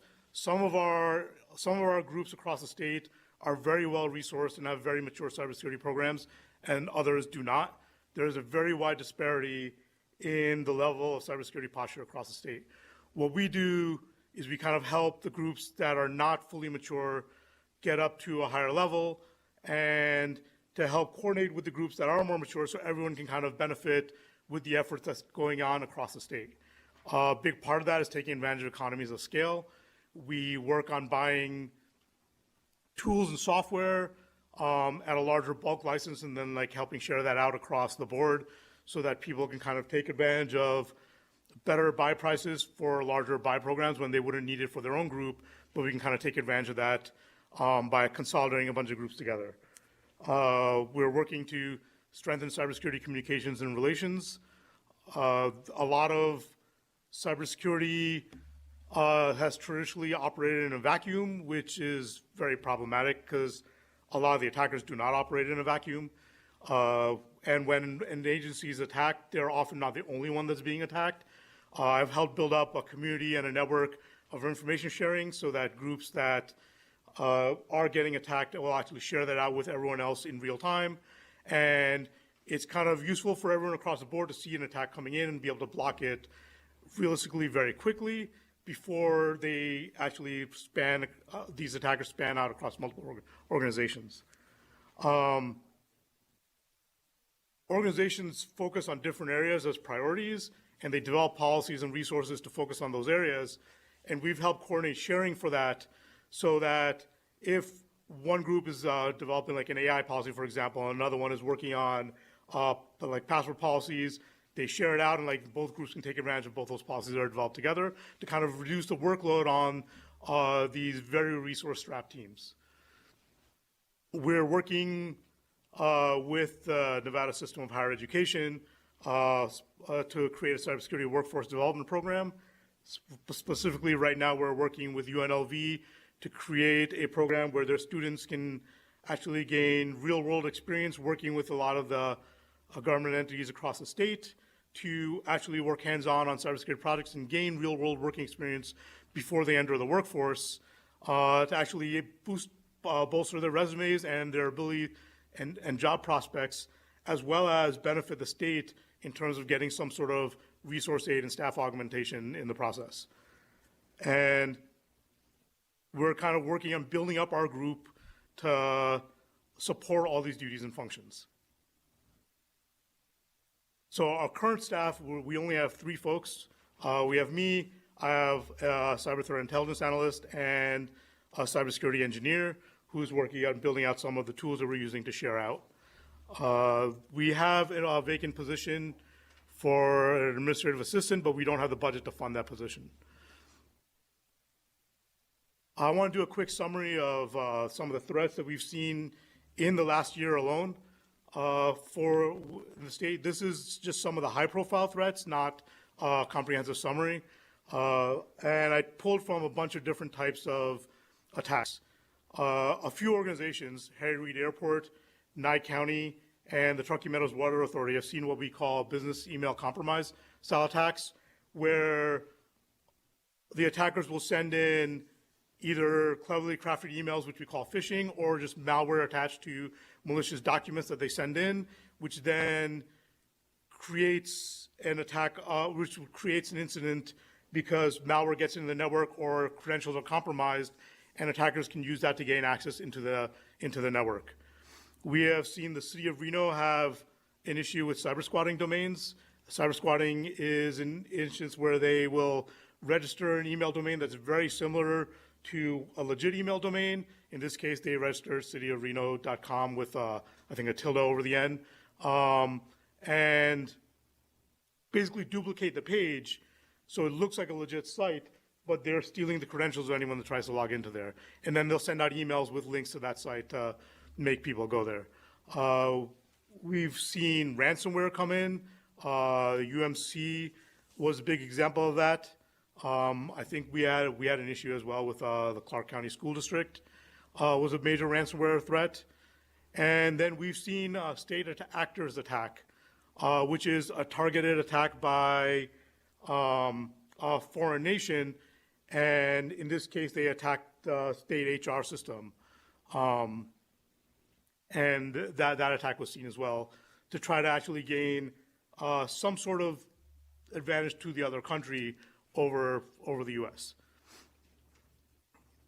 These were attacks to the SLTT entities. Some highlights. I think on the non-SLTT side, everyone is aware of the threats to MGM and Caesars on the ransomware side. There have been multiple examples of IoT and OT threats in the cybersecurity world, which is what we describe as when they attack smart devices on the network versus attacking computer systems. So things like water quality sensors, like solar system monitoring devices, things like that. Basically, not actual computers or servers, but other devices on the network that aren't as well protected. So here are things that we've already done and got into place. We've set up a communication and information sharing network. We send out regular cybersecurity threat analysis newsletters to all our partner groups. At the moment, I think there's something like 53 SLTT entities across the state that we are working with. And we've set up communication channels and back channels for the technical staff in these groups to actually talk back and forth, to do like a lot of the real-time discussions about cybersecurity threats, and to share threat knowledge and solutions back and forth with each other. We're working on a formal statewide threat information sharing platform, which we're coordinating with UNLV on to get up and running, and a statewide SOC, which stands for Security Operations Center, which is where entities can send us their computer logs and event data, and those get monitored for malicious activity. And that's the program that we're hoping to actually provide real-world workforce development experience for the cybersecurity students. We're starting that at UNLV, and we're hoping to expand that to UNR and CSN as well. Both groups have expressed interest in that.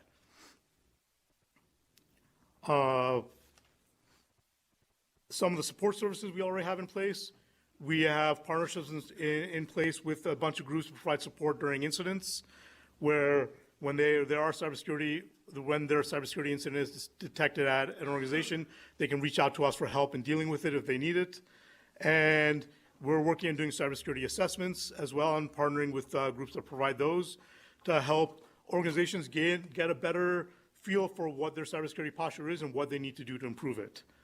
We have a list of projects that we want to do if we can get resources and funding to prove it, which is help develop cybersecurity and cybersecurity software and tools, actually set up like a formalized assessment process for all the SLTT entities, and kind of expand that to private entities if desired.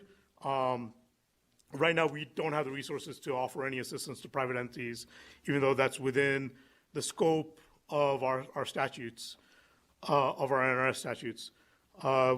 We plan on doing a more incident response exercise planning and testing, so various groups can test their incident response plans and just see how capable they would be at reacting in the case of an actual incident. We're planning on doing, working with the schools to have a solid internship program to work with all the various groups across the state to actually provide student internship assistance where these groups can't fund those internships themselves, to actually work to provide interns so they can actually gain some staff augmentation through internships and help the students gain real world working experience, and build policy libraries to assist with policy development across the board, because that's one of the most difficult jobs for organizations, not due to a lack of knowledge, but due to a lack of time. A lot of these IT staffs are very, very resource constrained, and they're too busy putting out fires to deal with things like developing the cybersecurity policies they need to help bring their organization onto a better footing.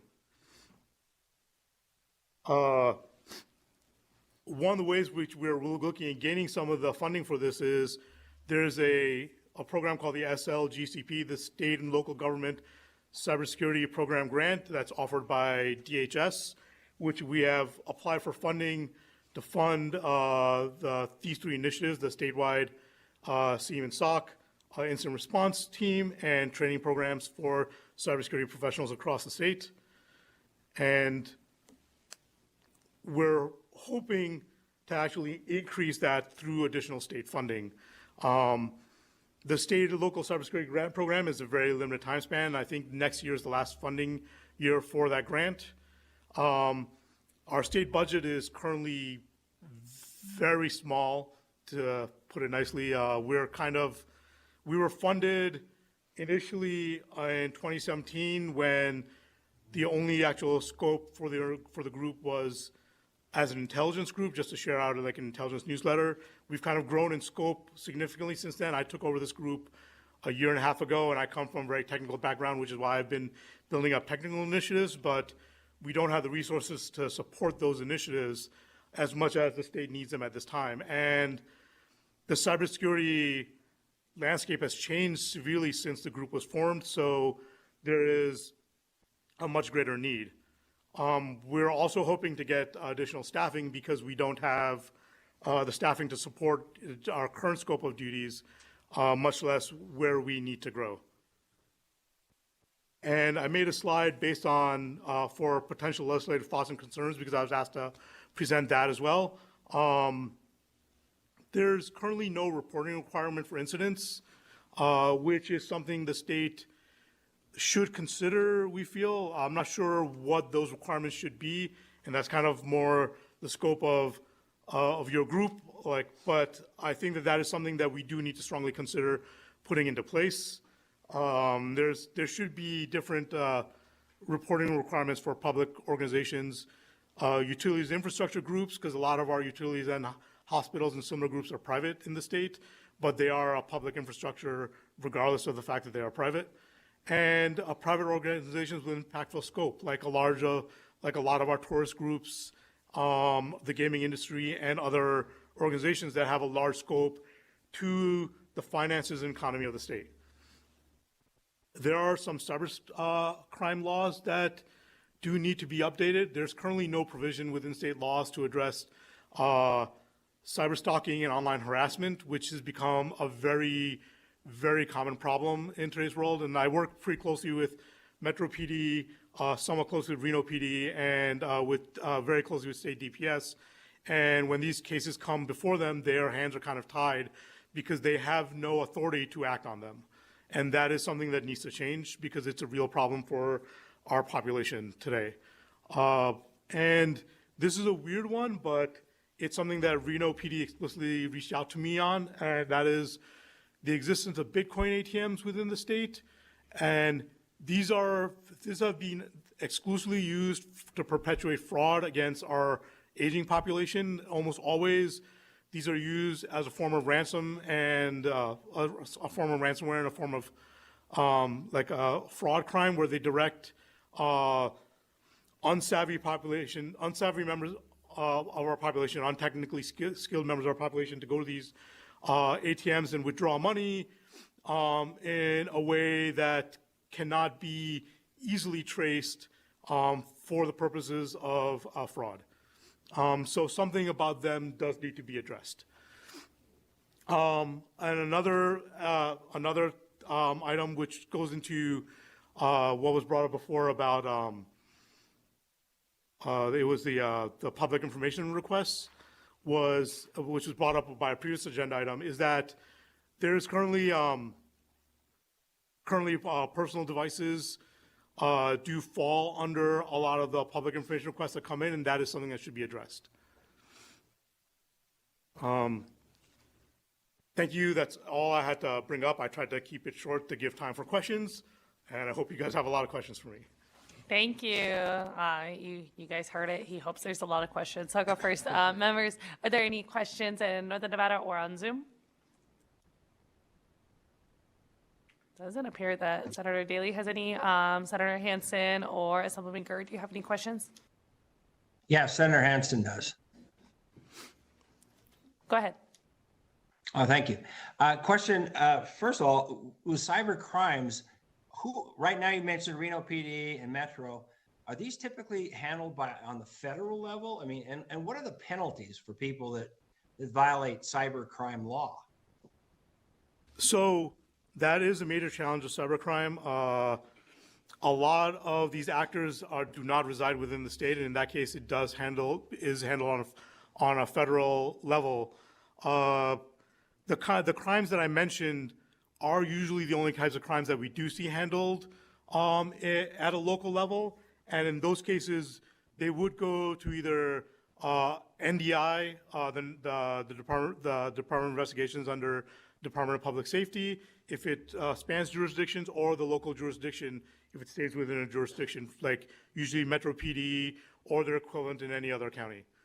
But most of the cyber fraud does happen outside of local jurisdictions and often outside of the state, so it does usually fall under the FBI or the CIA to deal with. Okay, well, are there people right now in Nevada State Prison that are there for cyber crimes? I mean, how do they catch these guys? Or, to me, it's almost like a world, like, how do you catch them? How do you find it in the first place? And then it seems like as fast as they come up with a way to combat it, there's an evolution in the process and somebody comes up with a new way to scam people.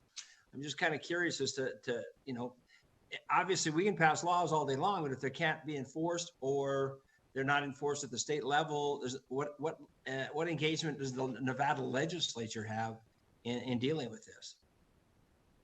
So you're absolutely dead on in that a lot of these crimes cannot be traced at a state level, which is why the FBI and the CIA gets involved.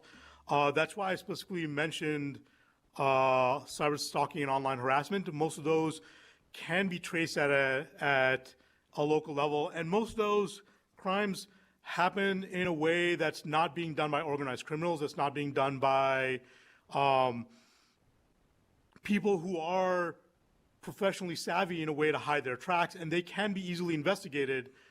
There is just no scope of resources, there's no scope for a lot of our law enforcement groups to actually investigate them and prosecute those crimes, which is why there aren't a lot of criminals in the jail for those crimes, even though it's a real threat to our groups, because there's nothing that can be done about them legally. Okay, well, at this point in time, then, do we, as a legislative body, need to make some changes in law to give them that legal authority that they apparently, it's pretty rare. I've been on the Judiciary Committee the entire time I've been in the legislature. And, whenever a serious issue like this crops up, usually there's either existing laws in other states that we model our policies after, but from what you're describing, it's almost like we have no body of law currently that allows local jurisdictions or even state agencies to go after these kind of criminals. I think part of the issue is that harassment online is not defined within the scope of the laws that define harassment, right? It's all issues like that. A lot of these laws define how this is a crime, but the online component of it or the digital component of it kind of takes it outside the scope of the definition of the crime based in the current law. So what they're doing would be a crime if the definitions are updated to include these new methods of performing an old crime. Okay, well, bottom line is that we need to get some big input from Metro and so forth, so we can modify the definitions and stuff. So, thank you for your presentation. Yeah. Thank you for the indulgence, Madam Chair. Not a problem, member. Assemblymember, did you have any questions? Doesn't appear that there are any, but here in Southern Nevada, I know that we have a few. So I will start first with Assemblyman DeSilva, then Vice Chair Flores. Go ahead. Thank you, Madam Chair. And thank you, Administrator Patel, for the very timely and a very informative presentation. Senator Hansen did ask many of the questions that I had, but I had a second question here about the HR issues. You said staffing this office, making sure we have the proper sort of folks who are trained and accredited and are ready to do this very important work, in protecting our citizenry here in the state. So my question was, could you shed light a little bit about some of those pipelines that you've set up with the universities, with NSHE, and how are those programs operating, how are they working, and how can we as the state legislature help you in that endeavor? Yes, so that'll be a very easy answer because I'm just starting to set these up. So I can't really talk about how they're working because they're not in operation yet. I'm still in discussions with UNLV about getting the program up and running, and there's discussions between the UNLV legal staff and the DPS legal staff on like the operational agreements on how we'll get it up and running. But what our goals are is to actually create some of those statewide assistance programs that I mentioned to help the other SLTT entities and bring the students in to work those programs in a way that will actually help them gain experience with real-world jobs. One of the issues we have discovered is that a lot of the students that are graduating have some basic theoretical knowledge, but no actual experience with what real-world cybersecurity day-to-day work is like, and they're very surprised and woefully unprepared for that experience.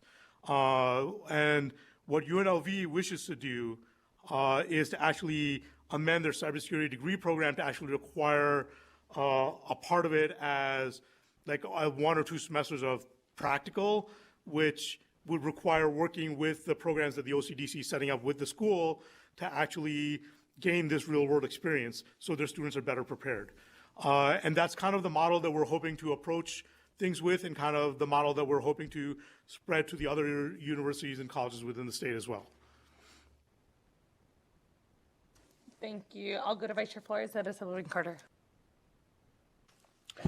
Thank you, Madam Chair, and thank you for that presentation. Couple questions. I know that in the presentation you discussed potential legislation that we should consider as a committee. I was just curious to understand, so NRS 603A, I know there specifically there's a data breach requirement, there's a disclosure that's required when there's a data breach. But they have a specific definition for data collector. And I just wanted to understand, was it your understanding that data collector does not encompass public organizations, utilities, or private organizations with impactful scope? Is that your is that what you meant? So, for data collector, those usually seem to refer to a specific compliance standard, like usually PCI or HIPAA or the equivalent. If an organization can determine that the incident didn't affect that sort of data, they don't have an obligation to report it. Understood. And it's your position, and obviously I don't want to put words in your mouth. I'm just, because I had an opportunity to work in that particular section of the NRS back in 2015, and we were trying to be careful that we were cutting the line in a very precise place so that we weren't overly burdening businesses, which is obviously the biggest concern, particularly with small businesses. But at the same time that we were being as intentional as possible when it came to an actual data breach. But I'd like to sit down with you. We can continue this conversation here, but there's no need. I'd like for us to sit down and maybe see how we can expand that definition of data collector. And then specifically personally identifiable information, maybe expanding the scope of that so that we have an actual, that we address your concern. The other question I had is, and I don't know, and this is stuff that I probably should be able to look up, but I don't know. The Technological Crime Advisory Board, are they still meeting? I know that we usually would be the Attorney General would lead that conversation. There was elected officials, and then a lot of community members, including law enforcement, at the federal and state level would be a part of that. And usually that served as a good, at least what I thought, right? And maybe you have a different perspective, but it was a good bridge for the legislature to get hands-on information constantly. I think they met bi-monthly or monthly, I don't recall. But do you know if they're still meeting and if that information is still making its way back to the legislature? I am unaware of that group. So if they're meeting, I'm not involved with it. Understood. And it might be that they don't meet anymore, but I am curious. The only other question is, and I think this is alluding to the question brought forth by Senator Hansen. So much of what we do is reactive. Unfortunately, we just can't respond. And I always try to find the balance between who the responsibility should fall on. should we be more aggressively demanding in the world that we live now that small businesses and industries in general be proactive and have those investments in the front end? Because I feel like a lot of what we do now is just react. Something happens, we notify the victims, unfortunately, and that's really where we kind of stop. But I am just curious to maybe understand that a little bit more from your perspective, if we think we should be having a conversation that we put the onus more on the individuals on the front end, and that we have an expectation that this is part of doing business. You have to have these investments early on to protect the data, privacy of your customers, clients, et cetera. So yes, I think that in today's day and age, it is somewhat negligent for a business to not actually spend some time and effort in securing their data. Like there was a time when it was difficult to gain an idea of what would be the right way to proceed in the right way to build up a secure infrastructure on the technology side. IT best practices and cybersecurity best practices are very well published and very common knowledge out there now. There's a lot of standards and best practice documents that are freely available to everyone, and cybersecurity should be a core component of every IT person's job. I don't think it is too much asked that businesses do things in a secure way. I think it is negligent, not just in their responsibility to their customers, but in the business's fiduciary responsibility to itself, because not doing it this way sets yourself up for a tremendous amount of risk. And you are not doing your business any favors or services by not working to protect your data. And I appreciate that, and we'll continue the conversation offline. I'd love to work on a piece of legislation like I had an opportunity to do in the past, and I'd like to continue that. Thank you. And I think we're going to go ahead and go to our research policy analyst that can answer some questions regarding the Technology Crime Board. So just real briefly, Jared McDonald for the record. It appears the Technology Crime Board is defined in statute in 205A, and they are existing, and I went onto their website, and it looks like the last meeting they held, as far as I can tell by looking at their website, was June 2021. So. And it doesn't look like you would be a member of that board either, which maybe is also worth revisiting too, and having another conversation about what that should look like today.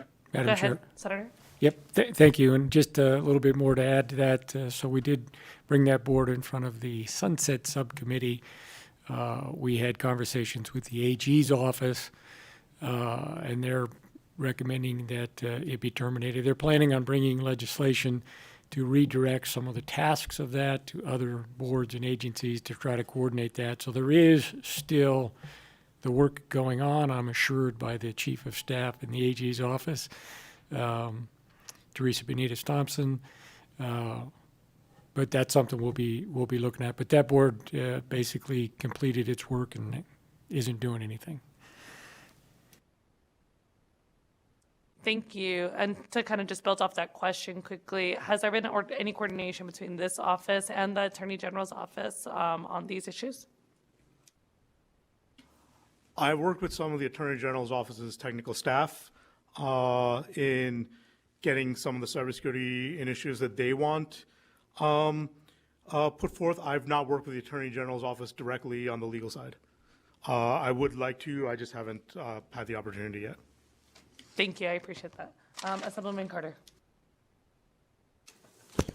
Thank you. Yeah, I was just looking at the list of examples that you put in here, and out of the six, I see that half are still not on the .gov domain as recommended by the FBI and the Homeland Security Department, Cybersecurity Department.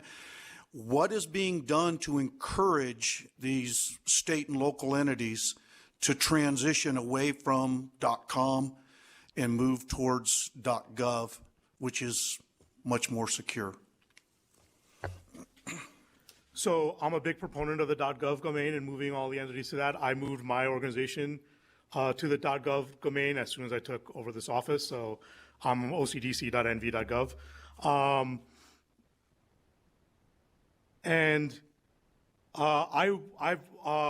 Every group that I'm in contact with, I do actually encourage them to switch over, and some of them are in the process, but migrating email domains is a very disruptive task, and for some of the bigger organizations, it's actually a much harder task than for some of the smaller organizations.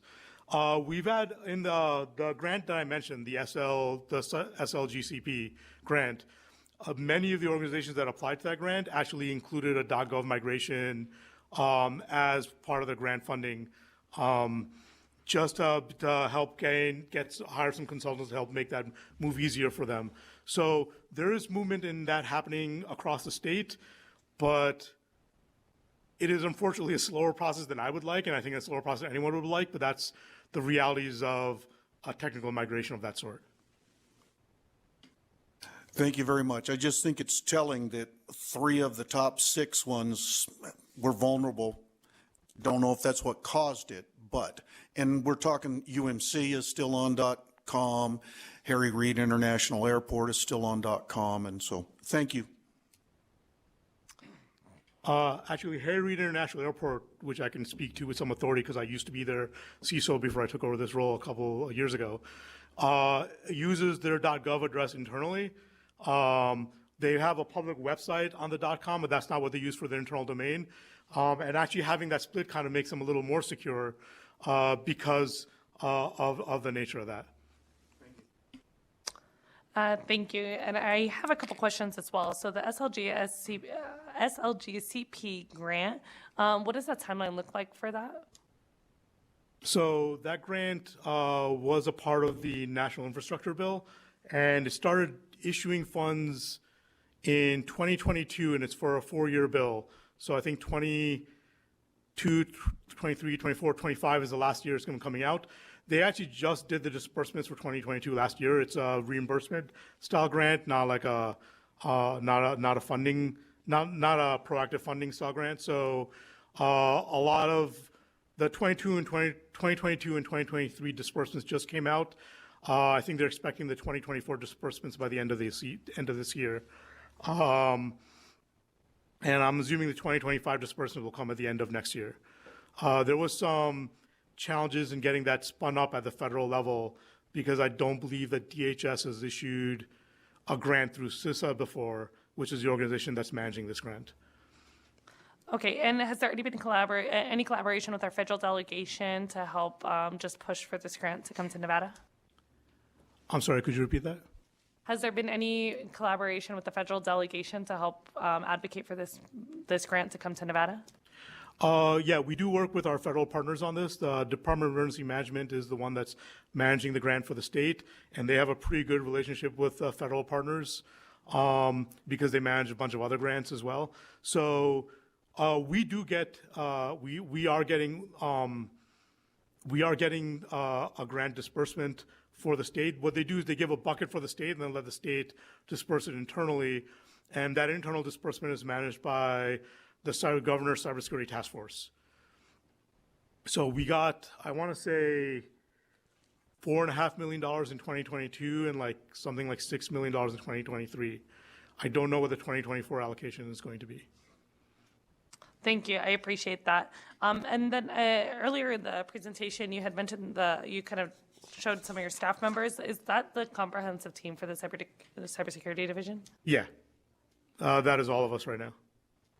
Like I said, we have that one empty position, but we don't have the budget to fill the position. But I would like to reiterate that we need substantially more people than what we have. If there's anything that the legislature can do to help with that, it would be very much appreciated and very much needed.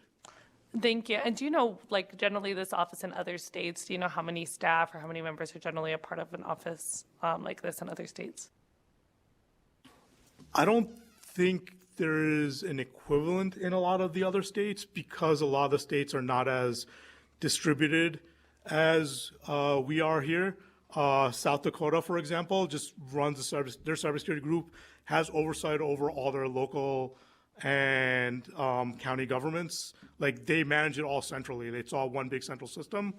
There's a legislative mandate in this state that OCIO cannot manage the cybersecurity for other groups, which is why my office exists, is to help coordinate between the state and local entities.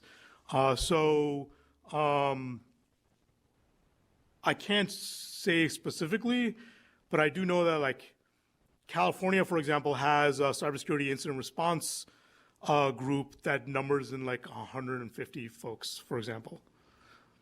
And like, our resources are significantly smaller than most other states.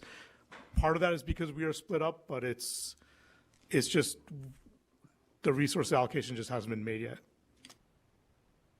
Thank you. And does the office respond directly to incidents? Let's say, like I remember the CCSD incident where there, many teachers, their private personal information was stolen and taken. I was actually one of those teachers, and it caused student information to be released as well. Does your office respond to those issues, or what role does your office play once an incident has occurred? So I do always reach out and I offer my assistance. Some groups choose to take it, some groups choose not to take it. In CCSD's case, they reached out to their insurance company, and the insurance company said they didn't want my assistance at that time, but they actually had me come in and sit in on interview panels to provide expertise when they looked to hire their CISO, and so I aided in that way. There are other groups that have reached out to me directly, like Nye County has reached out to me when they've had issues, and I've worked with their staff to kind of help them figure out where to investigate in some cases. And yeah, like, if groups reach out, or like if I hear about it, I'll reach out and offer my assistance. And if they choose to accept my assistance, we are there to help. But I'm not going to obligate myself on anyone. That's not within my scope, and I don't think that should be within my scope. I think I function better, and I'm able to build better relationships and build better coordination by being an assistance if requested group versus an obligatory group. Thank you. And is there any type of, sorry, I'm very interested in this. I think it was a really helpful presentation. I don't know that you've been before, at least our committee, anytime recently. So it's, I think, good information for us to have. And hopefully we can target some of the issues with cybersecurity within the state. What relationship, you had mentioned how you would like to expand to help address some of the issues going on in the private sector that do impact the public as well. Like, I think about the MGM issue that occurred last year, and I think again earlier this year as well. And so if you had like your dream budget and the dream staff, like, what would that office look like so that it could address the scope of work that you wish you could address? So I would have, so first off, I think cybersecurity, while the incident response side gets a lot of the public attention, I think a big focus on cybersecurity is on the preparedness side. I would have a good team to help build out preparedness resources and infrastructure resiliency resources to aid all the groups across the state as my day-to-day work. I'm hopefully not doing incident response day-to-day. That would mean we're in a terrible situation as a state. But when an incident happens, I do want to be able to provide expertise that most groups wouldn't be able to keep on staff because they don't have a day-to-day need for it. Like, most groups do not need a forensics expert, like a cybersecurity forensics expert on staff. They don't need someone to do low-level data recovery on staff day-to-day, because that's just not something that they would need, except in the case of cybersecurity incident. And hopefully they're not having cybersecurity incidents often enough to make having someone on staff worthwhile. That's a kind of expertise that I could collect within my group and make available to different groups to tap into as needed. And that's like a good way to focus my resources in a more centralized way that like helps alleviate the burden for different groups across the state. In the case of incident response. But on the case of preparedness, a lot of what we should do is kind of where I've started, actually provide tools and resources that can be shared out across the board. One of the tools that we've stood up is an external scanner. So we basically stood up access to a tool that lets us go through and scan all the public websites for public groups across the state that wish to participate. And I think we have something like 500 or 600 different IP addresses, different computers and sites across the site that we're currently working with, and we're open to like looking at more, to go through and scan those to see the kind of things that an attacker would see when they first look at that site. And then we present that knowledge to the IT staff that are managing those sites so they can kind of sit there and work to fix those holes. Those kind of resources that benefit from being deployed across the state are kind of where I want to focus the energy of the group. I'm not sure if that answered the question that you were asking, or if there's some other direction you wanted me to answer. Yes, thank you. And we'll continue this conversation offline. But I think that is helpful information. I think this committee looks forward to continuing to work with you on those issues. I don't believe there's any other additional questions at this time, but thank you so much for joining us here in GA. Thank you very much for having me. Thank you. And at this time, we are going to go ahead and take a 30-minute break for lunch. So it is 12:46. So we will then reconvene this committee at 1:15. Thank you.